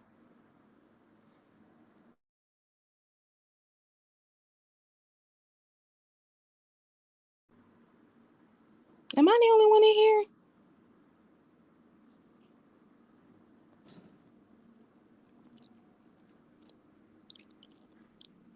Where is Jamie and Taj? Oh, okay. Well, welcome to the show. Look, I'm just playing. I don't know. Maybe the internet went down. Something like that. Trump a hot ass mess. He know he dead ass wrong for that. And it's so crazy to me that it's just so crazy how we treat him like a man child. We literally treat him like a child. Solo. What? Can you start back from the beginning of what you were saying? Because we had, for some reason, the internet decided to go out on us. I had to get it back on. Okay. Yeah. Oh, I was just saying that I don't look at that as anything. Trump telling us that the Democrats are prioritizing illegal aliens as opposed to Americans when Trump isn't prioritizing us either. Then what is that? What is that? It's like he's saying, Black Americans, the Democrats are not prioritizing you. They're prioritizing illegal aliens. We're not going to prioritize you over here either. But I just want to identify that the Democrats are not prioritizing you. Now, that's right on. You got it, Jane, but that's right on time with the notes I took before the show started. So I want to read that long ass text I sent you because that'll fit right with what I can almost explain why Solo. But let me, Jamie locked and loaded. Go ahead. I was just going to say very briefly, this goes back to my original point from Sunday. That's my whole point of putting this in here. What I was saying is that they are tearing each other down. They're showing us that, hey, they're not for you, and Black people, they already see that Trump is not 100% for us. So the more he does, it's gonna get them off that damn Democratic plantation. We've never been on the Republican plantation, so that's not the issue. The issue It's them being on the Democrats' plantation. Them motherfuckers wouldn't even stand up to say that America is first. But go ahead. Yeah, throw their ass on the grill. I was, hey, my shit. I was, I'm rubbing my hands over here, ready to eat. Hey, they deserve to get thrown on the grill, bro. Damn, I forgot. I gotta log out to read the text I sent you because that'll give you the whole. You want me to read it? Bro. And then let me interject, I guess, like after each paragraph, so I can kind of, because we about to bring us up to speed on how we got to where we are and why Trump can't really look out for us because he's surrounded by people who were in the Democratic Party oppressing us. Go ahead, Jamie. So the text said, the Republican Party was founded in 1854 by anti-slavery activists who opposed the expansion of slavery in American territories. President Abraham Lincoln's election 1860 started a civil war to preserve the nation and abolish. I lost where I'm at because I got a notification. Abolish slavery. During the Reconstruction era, Republicans sought to extend civil rights protections to freedom somehow. Freedom. That's us. Just freedmen. Sorry. Freedmen. So let me jump in right there so everybody understand who freedmen are. Freedmen is who we modern day call ourselves, FBA, NBA, or any. So freedmen are the free black slaves. That's when Jamie read freedmen, that's who is referring to. And what we're establishing is how the Republican Party. Now, I'm not asking nobody to cross the aisle. I'm just giving you the history on how we got to where we are. The Republican Party from the beginning, and you just heard what Jamie read, came out swinging against anti-slavery and all that other stuff. The Democrats, because the people, the slave masters and they flunkies or not, they cronies, they were in the Democratic Party. And when Jamie keep reading, we'll get to when they left the Democratic Party and went into the Republican Party. Go ahead, Jamie. However, by late 1877, the party shifted its focus towards business interests. In 1920, it dominated national politics, promoting protective tariffs, infrastructure development, and what's that? Yes, that's a French word, and that means my bad. I can't pronounce it. But laissez-faire. Yeah, it translates into open business. That's what it means in English. Okay. Yeah, I remember seeing that word in school. Yeah, so this laissez-faire or something like that, but it means like free market, open business. Like, in other words, don't let government shouldn't get in the way of business that much. Like, get your permits, do your restrictions, but don't get involved with business handling their daily activities. Go ahead. You said laissez-faire. Yeah, that's the best pronunciation I can come up with. I think it's laissez-faire or something like that. Laissez-faire. It's a French they got word. a hyphen here separating. So dash here separated. So I didn't know for sure. But anyways, economic policies, navigating internal divisions between progressive and conservative factions. God damn, move. I should have left my shit on Do Not Disturb. The party's support declined during Great Depressions as Democratic President FDR offered a New Deal. All right, so let's stop right. Let me jump in right there, Jamie. So that's the beginning of the pivot. So FDR, as me and Ron was talking about earlier, let me remember. Okay, the Great Depression, somebody help me out, the memory failing. I think the Great Depression is before World War II. So the Democratic president, FDR, ushers in Social Security, food stamps, all the shit y'all hear the Republicans complaining about today, but they was receiving that back then. So that was a part of the New Deal through FDR. And because at that time, Jamie just read how the Republican Party came out in our favor with not civil rights, just call it anti-slavery and the other stuff he read earlier. But then remember that second or third paragraph, they sort of made a pivot. Okay, we came out and did our part to help the free slaves. Now let's pivot to business. Now remember, business is cold-hearted in a lot of cases. So when they made their pivot to business, and the Great Depression hit, guess what the Great Depression affects most? It affects business. So you can't really be cold-hearted when the whole economy is down. And that's how the Democrats kind of slid in with FDR. FDR came in with the, hey, check this out. I know it's rough right now. Here's some food stamps. Here's some Social Security. And this, that, and the third. I can't remember the other stuff. So that's the beginning of the Democratic Party sort of, you know, making that pendulum swing back and forth every other election between Republicans and Democrats. Carry on, Jimmy. Okay, so what did I stop at? The Republican rise to power returned with Eisenhower, whose president agenda selectively accepted New Deal programs after Dr. King's. Okay, go ahead. All right, so let me jump in right there. So Eisenhower rise to power. So Eisenhower is the Republican. So remember, FDR just gave everybody food stamps. It was rough. We wasn't alive during the Great Depression, but they said it was like one of the poorest times in our nation's history. Mm-hmm. This kind of put the Republicans out the way for maybe a few elections. We'll have to go through the history on it. Eisenhower was the one who kind of brought the Republican Party back. And he went, and the way he had to bring it back, because remember, in the United States, business is cold.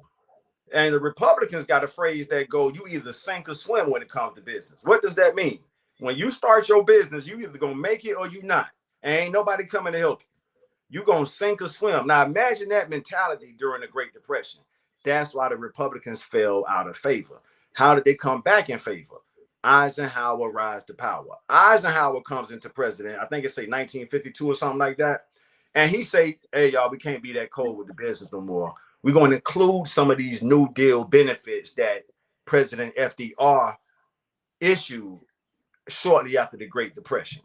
So it took for, I'm sort of trying to show the balance between both parties and how you really can't be far right or far left. You kind of want to stay near the center because it's a balance. It can't be a cold, calculated, capitalistic country to where, hey, if you don't know how to hustle, you just gonna die. That's cold-blooded. Which is why the independent space is like the best, kind of the best space to be in.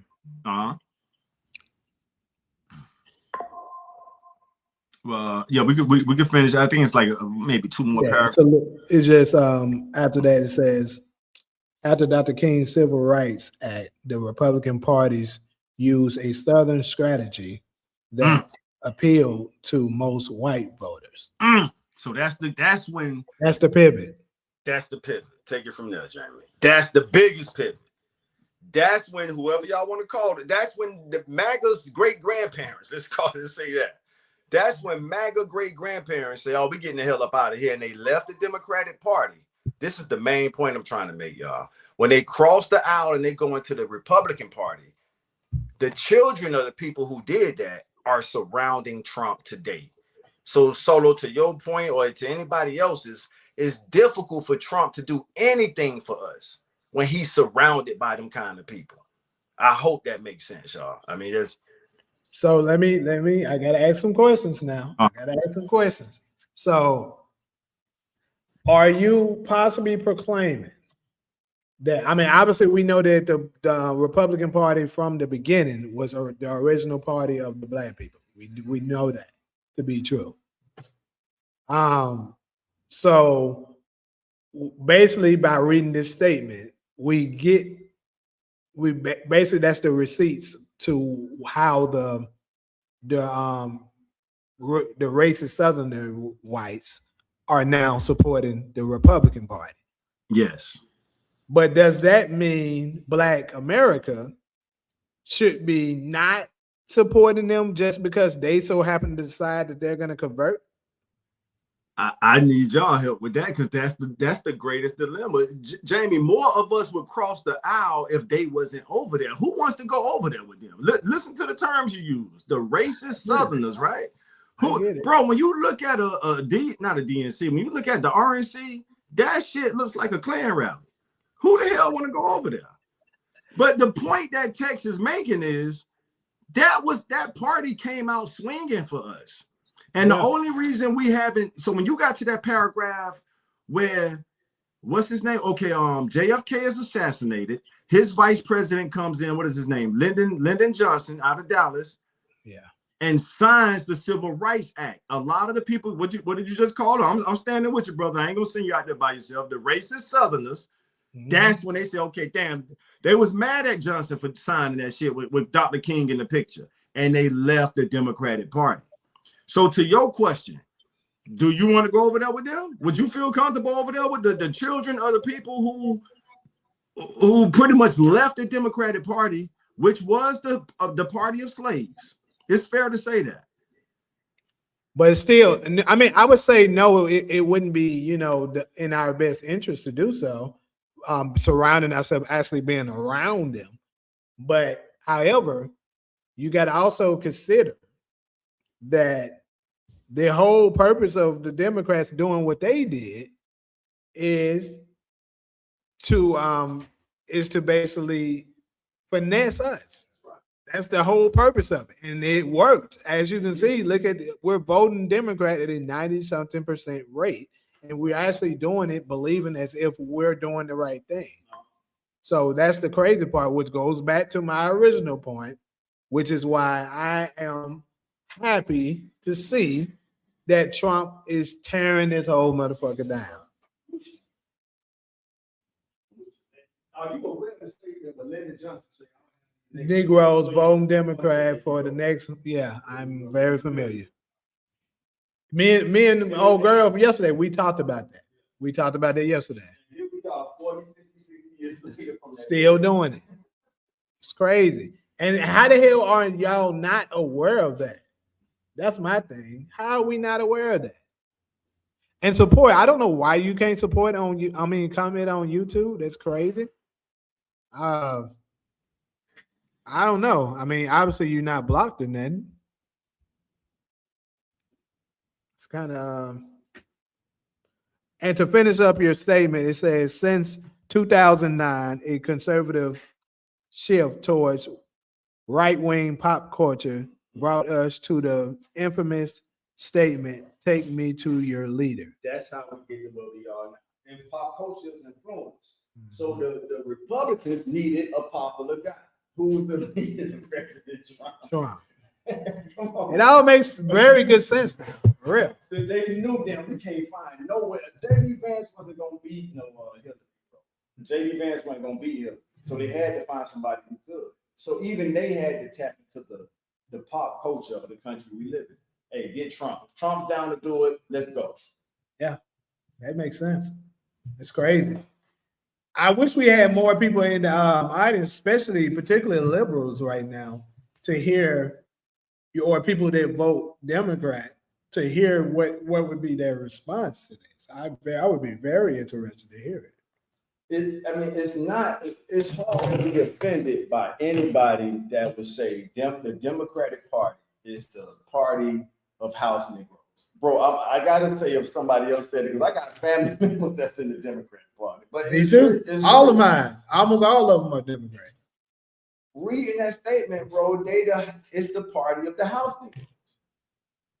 Now I understand the people who don't want to cross the aisle because you got the racist Southerners. So it's called the Southern strategy. They just didn't put the racist word on it. It should have been the racist Southern strategy. So that's a hell of a dilemma for us to be in. I mean, we all intelligent. What would y'all suggest? For everybody else that's in the comment section, can you just respond in the comment section to let me know that they not censoring the comments? I wouldn't be surprised if they are. Because it's crazy. We ended up having the internet connection bullshit. Dan support saying he can't comment on YouTube. YouTube, y'all doing it like that? That's crazy work. Yeah, some heavy topics. This last one really gonna get them mad. Hey, Solo, you still there? Yeah. Oh Lord. I'm losing that bet so far. You said you was gonna mostly listen today, and you didn't do that. You ain't got no way to just read.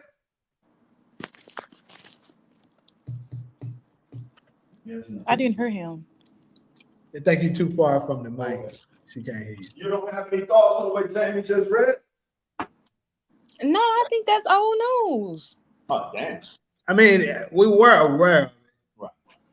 But to connect the dots. But it's certain things you connected that I was like, okay, that I didn't see it that way. But I mean, No, I mean, we knew about the party switch. We knew the Republic. I believe, if I'm not mistaken, Frederick Douglass was a Republican.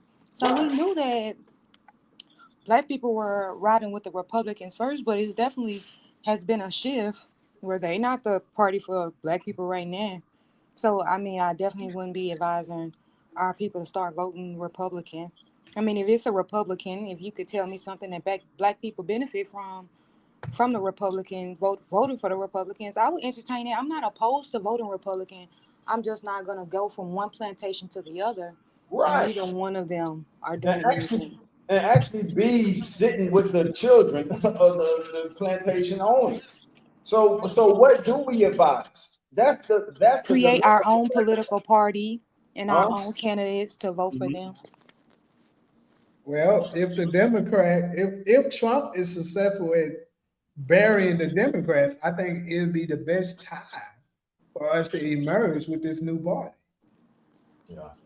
It is. If the Democrats are out of the way, this is the perfect time. This is the perfect time. And the Democrats are done. They're cooked. They done for. They're done. Yeah, they should be done for. That video was what happened at the State of the Union. That confirmed everything the reparation experts and advocates were saying about them. Yeah, and I don't think that they didn't stand up because they don't believe in us. I think that they didn't stand up because they knew Trump was on some bullshit. That man said, if you believe in America first. Now I'm with Jamie on this when it comes to, I'm not just going to disagree because it's Trump. That man said, if you believe in America first over illegal, undocumented immigrants, stand up. I know I'm paraphrasing what he said, but Trump don't even believe that. I can agree with that, might be so. But what I'm saying is, it's just for, I mean, you're on the biggest stage. Everybody sees it. It's not a good look at all for them. They didn't give a fuck. No, the way Trump attacked her ass was not a good look. Attacked who? The Democrats? Yes, that woman from Somalia.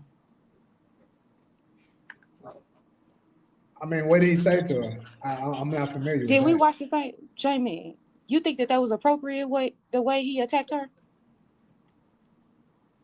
I'm not familiar with what he. Yeah, I'm missing it. Okay.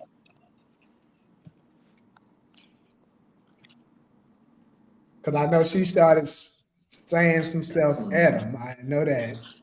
And then he responded something, but I didn't see nothing out of bounds that he said to him.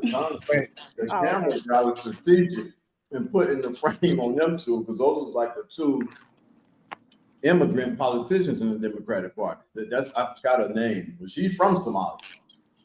I mean, I have to check her record to see if she voted for reparations. But tell me what was said though, because I may have missed something big. I must have missed it. He attacked her.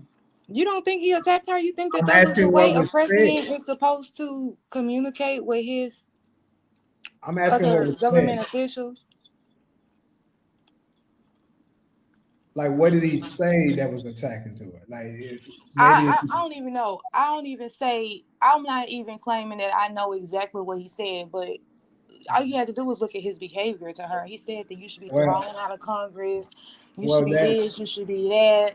I mean, his whole behavior towards her was that not aggressive? No, I just think that's just feeling based, and I don't have a problem with that. Oh, did you ever see Obama attack somebody like that? I don't care about that. But that's why I was saying when y'all was off the live, we treat Trump like a man child.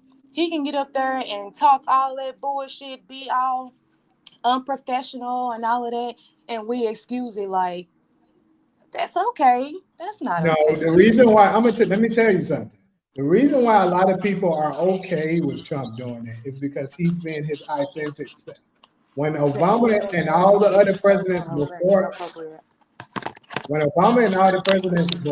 him are doing this stuff the way you're talking about they're just trying to be politically correct, but they're not being authentic. It's a lie. It's a facade. So a lot of people are respecting that he's being who he is. And that's not okay. Even if that's his normal demeanor, that's not okay. He's at work. He's supposed to be representing us. Me personally, I want you to be exactly who you are over there. Well, that's your opinion. But we know damn well you can't show up at no damn job and behave the way Trump did. And to behave the way she did, responded to him. You can't respond to your someone else in your thing, someone else that works with you in that manner and keep your job. No, you lose your job when you speak to people at your job like that. If he would have just singled her out and attacked her, I would have been on your side. That wasn't the case. He said, stand up if you have this opinion. She didn't stand up, and he would full-blown attack on her. Is that not? He didn't do that, though. That's what I'm trying to say. What happened then? What happened? What happened was he said, if you stand up, if you believe in this statement, we are to protect Black Americans first over illegal immigrants. Now, I'm paraphrasing as well, but that's pretty much what he said. And then when she didn't stand up, what'd he do? He didn't do nothing but sit there and look at first. And then what'd he do? And then what'd he do? He said, you should be ashamed. Absolutely. Okay, but he didn't signal her out. He's talking about everybody that didn't stand up. That's what I'm trying to say. I mean, the way not just her, everybody that didn't stand up. I mean, I think he's right with that. You should be ashamed that you're not choosing your country first over people that's We're not talking about whether Trump is right or wrong with that. We're talking about his behavior when something didn't go his way. You say you think it's what I'm not getting is what is the behavior? Because all he said was back up. Just pull the video back up and just listen, and let's listen to Trump. But if you think that behavior is okay, I'm never going to convince you. But to me, that behavior is not okay as a president of a country. At work, no less. It would be different if he was at the bar, but he was at fucking work.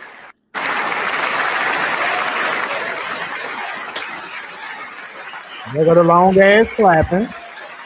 He sat there.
Oh, man.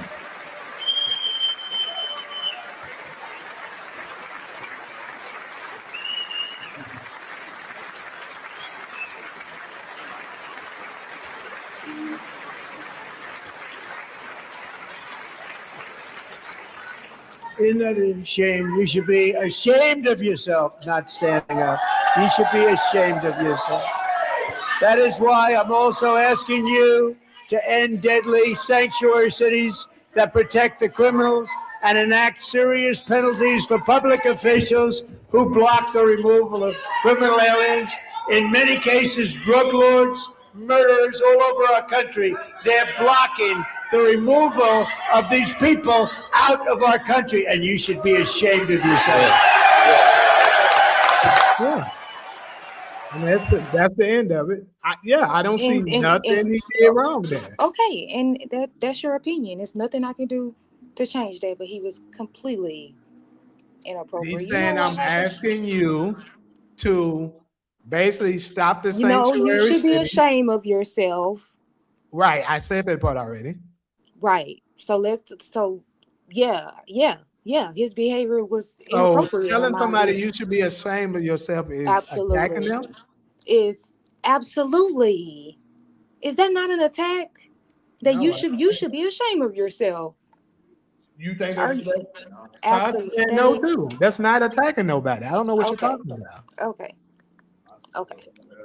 Whether if it was politics, Now, if he would have signaled one person out and be like, "You should be ashamed of yourself. You doing this and doing that and that in your city and your state." Now that would have been Okay. attacking somebody. You're not gonna convince me that was appropriate, so we can move on. That's what happened. That's literally what happened. But like I mean, we both watched it. You say that was okay, inappropriate. I say that was inappropriate. It's okay. You don't have to say I anything didn't even more necessarily say it was to appropriate. convince What I me. said was that he didn't attack anyone. And I He think didn't he attack her completely specifically. attacked her. Completely.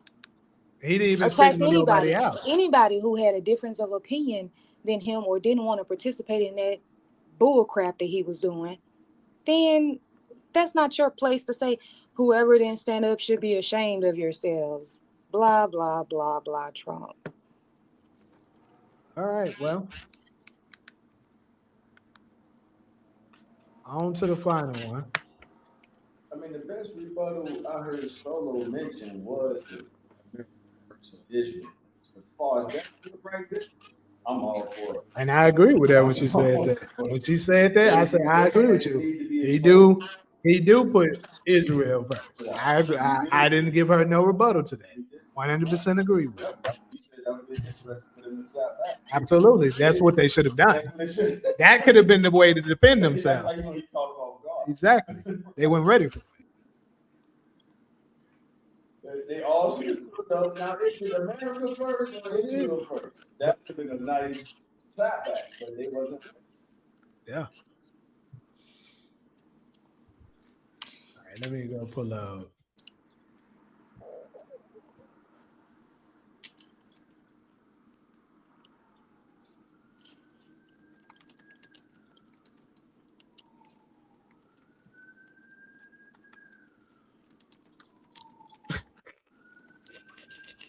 Bro, it's the Greek.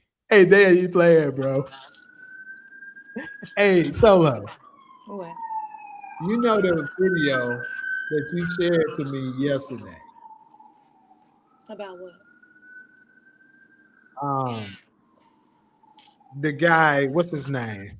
Let me see what it come up on my phone. Basically, the guy that was talking about exposing what really took place with kind of with the Hitler situation. Remember that video? Mm-mm. So he'll play here, but it won't play. That's so crazy. That's so crazy. If I can get it to play, you'll know what I'm talking about.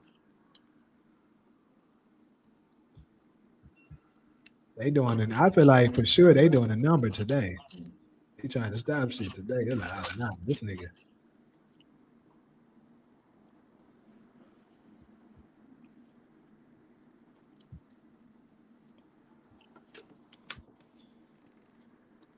Yeah, it won't let me play it on here for some reason. It's weird. And then it won't download.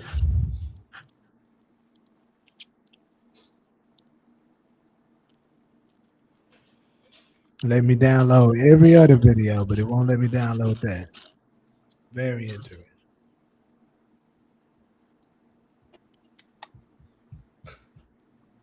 Well, people, we got technical difficulties. I don't know if it's a hack or what's going on, but they won't let me play it. Yeah, they won't let me play it. That might be what's going on. Hold on, let me try this.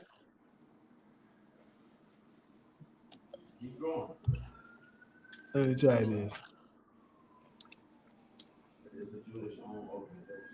It's crazy. That's it.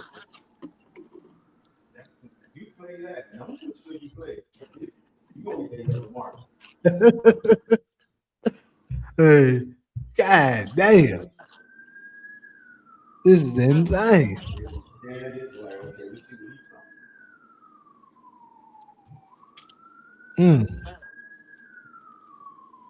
I don't know, people. I might have to have something else and do it, add this on to the Sunday segment possibly. Cause they fight me hard today. Did you upload it first? Huh? Did you upload it first, which gives them a chance to scan?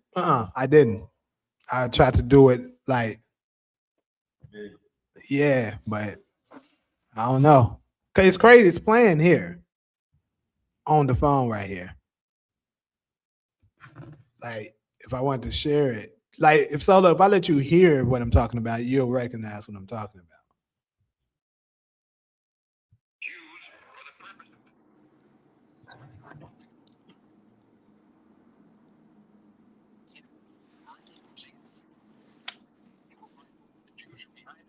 I can't hear that.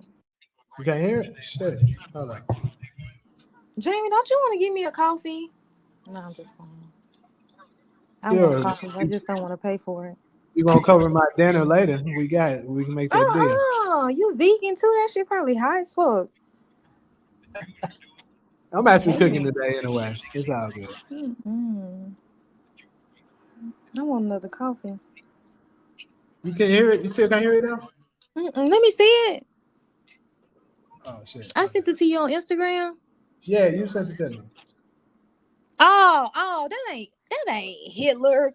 That's I didn't say it was Hitler. I didn't say it was Hitler. that's the dude from the Nazi party who was Right, but it's connected to the Hitler situation. Oh yeah, he was just saying that he wanted black people to come together and with him because essentially the Middle Eastern country that we can't talk about is coming in and take over our government. Mm-hmm. And he talked about, what, because he was one of the people that fought during World War II, and he basically was addressing what Hitler was trying to do, kind of. So we all. So what you think Hitler was trying to do? All right. Look at how she's trying to make me. Like she's my gangster right now. What? Oh my God! What was he trying to do? I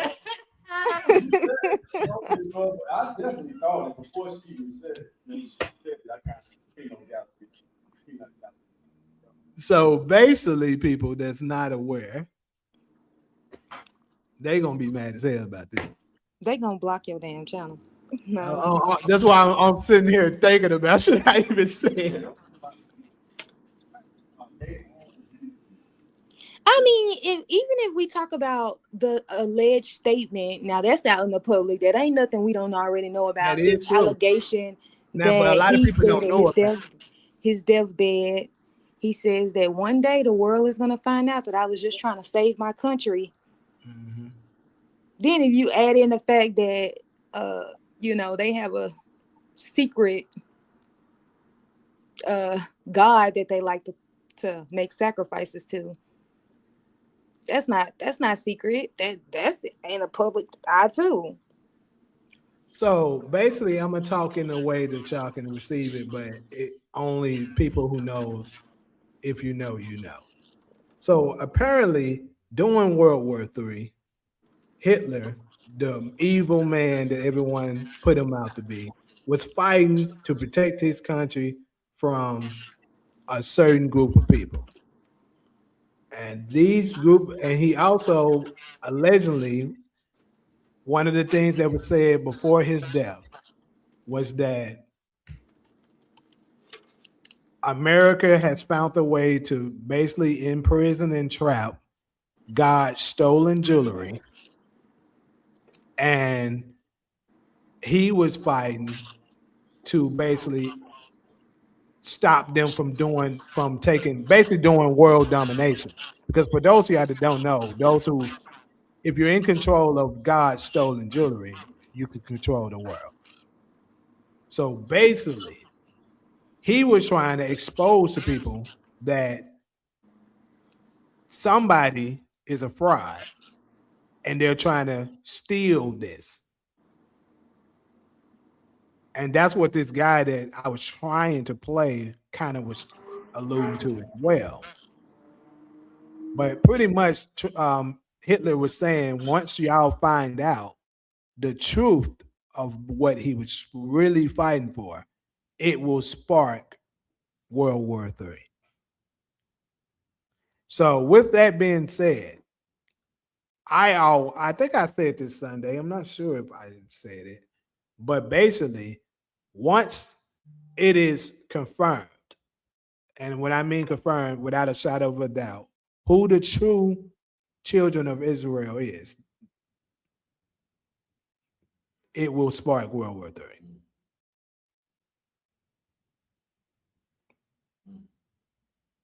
So I think I said it in a safe way that they'll leave me the fuck alone. But if you know what I'm talking about, you know what I'm talking about.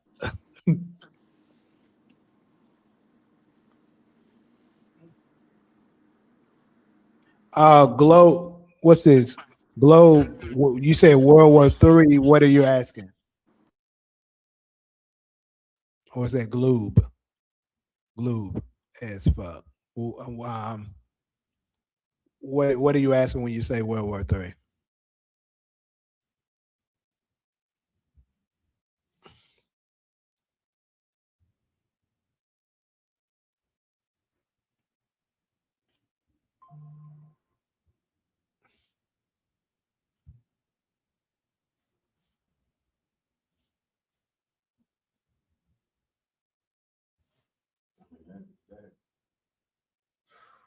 God's children, man. That it's a stick because when you look at how we are, that's exactly how we. Yeah, absolutely. You know what I mean? We match that description so much. What's that? Down to us being the most dog. This just hit in my thoughts in real time. Who wears jewelry, and where did that come from? Like I just grew up with that. I didn't think about that. No, I didn't. It's crazy. Yeah, them big ass chains and stuff like that we be always wearing. Our women with the earrings. Right. He made that statement before we even came into the 70s and 80s with it. Yeah. He made that statement in the 1940s.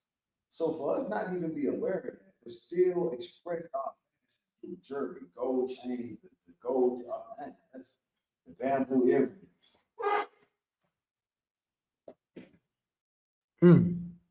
That's a good point. That's a very good point. Like no other, other cultures wear jewelry, of course, but not the way we did.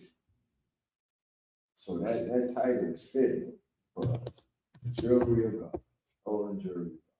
Somebody stole it. Imagine that somebody stole God's jewelry. Niggas be mad when they jewelry stole anybody. So imagine how mad you think the world would be, especially us, once we find out what was stolen. It's going to spark World War III, like he said.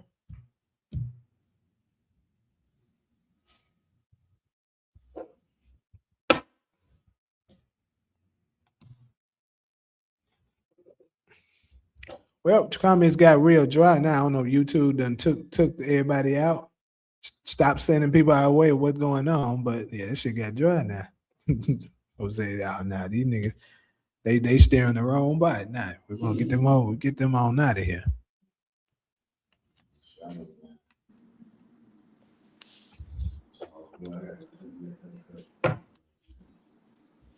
Yeah. So like you about to say something?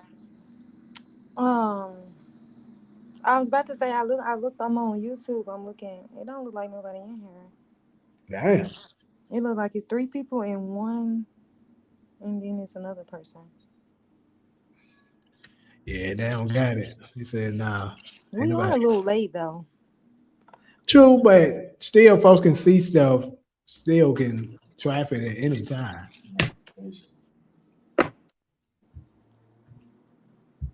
Oh, y'all. So y'all know Candace been off for a week, but Candace is coming back. She is doing a full-on documentary on Erica Kurt, starting today.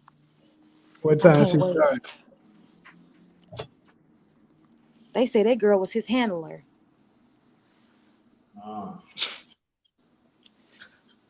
What time Candace starting? Candace started at 3:30 or 4. She be Yeah, bullshit. it only be around 3. I'm excited. She seen that little trailer she put out. I think I will. I ain't gonna be doing that. Probably tune in. It's already 2. Hold on, 3 your time or my time? I just thought about it. 3:30 my time. So it's about in 30 minutes. 30 minutes, basically. Let Well, me see what time she say. Yeah, probably can see that. Oh yeah, it come on at 3. It's scheduled for 3. 3. Yeah, good. She got it labeled as the bride of Charlie. She plays fucking much. Let me look at this She shit. played too much. Not the bride of. Oh yeah, I saw this. I definitely saw it. Damn, this shit about to start now. Yeah, I know. I'm finna get off. Don't worry. We both about to get off. That's my shit. Todd, you need to watch that Tucker Carlson interview with Mike Huckabee. I watched it over here at the studio the other night. I got okay. You see how they try to. You see the lie that they tell to say that they the Jews. Yeah. The thing is that they converted in 600 AD, right? Yeah. But then they allege that because they've been Jews since 6500 AD, that they the real Jews. But we're like, okay, so if they converted back then, who were the Jews before that?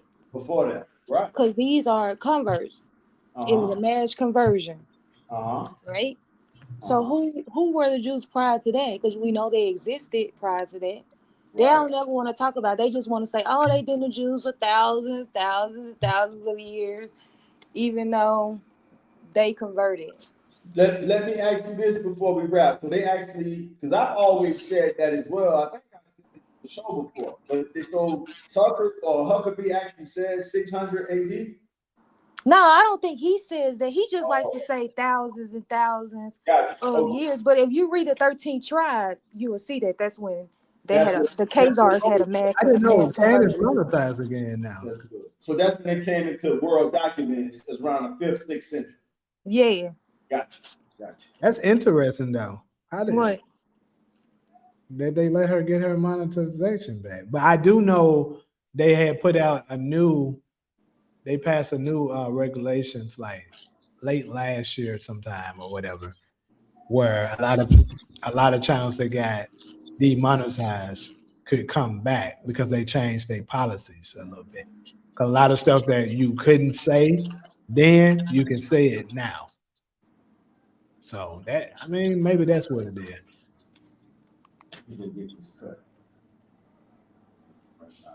That girl got 71,000 people waiting on her show. Wow! Right now, yeah, 71,000. Yeah, it's 71,000 people are waiting, including me. Hey, shout out to Candace. I told you, bro. Candace ain't no joke. Now look at that picture. Wow. So she's still going in on a private church. It's phenomenal too. It's crazy. She going to war. She going to war about Charlie Kirk ass. That thumbnail is perfect. Ain't that funny? That's why I say she played too much. Oh, she played too much. Candace ain't no joke. They already sending 100 million super chats, bro. Candace makes so much money, bro. Hell yeah, she make bank. But she makes so much money, bro. It's crazy. Because every single video, I showed you that. It's a million. In the millions. Yeah. Like Tucker Carlson, his stuff, some of his stuff be in the hundreds, thousands. Every single one of Candace shit is a million. And you know what the other thing about what I think makes Candace's show so successful is that Candace not talking about what everybody else is talking about. She hit on Epstein. She don't stay on Epstein long. Everybody's talking about Epstein. Candace ain't talking about Epstein. Candace talking about Charlie Kirk. Nobody is talking about Charlie Kirk. Everybody is doing response videos to Candace. $100 ones too. We've been waiting on this because she was supposed to come. She was supposed to come back on Monday, but instead she gave us this little commercial and said, "Okay, I'm gonna make y'all wait till Wednesday." And we've been we thought she was coming back on Monday. So She started. The black people commercial. Black people gonna save American commercial. That one. I think she started. Nah, it ain't. Hold on, is it? Nah, she started that. Yeah. We waiting. Oh man, I've been waiting on this. There's 90,000 people in there now. But when you look at her, Charlie Kirk's wife is a little sketch.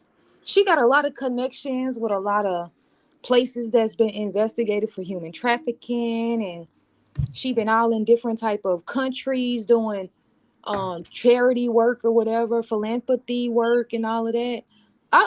Bye y'all. Bye.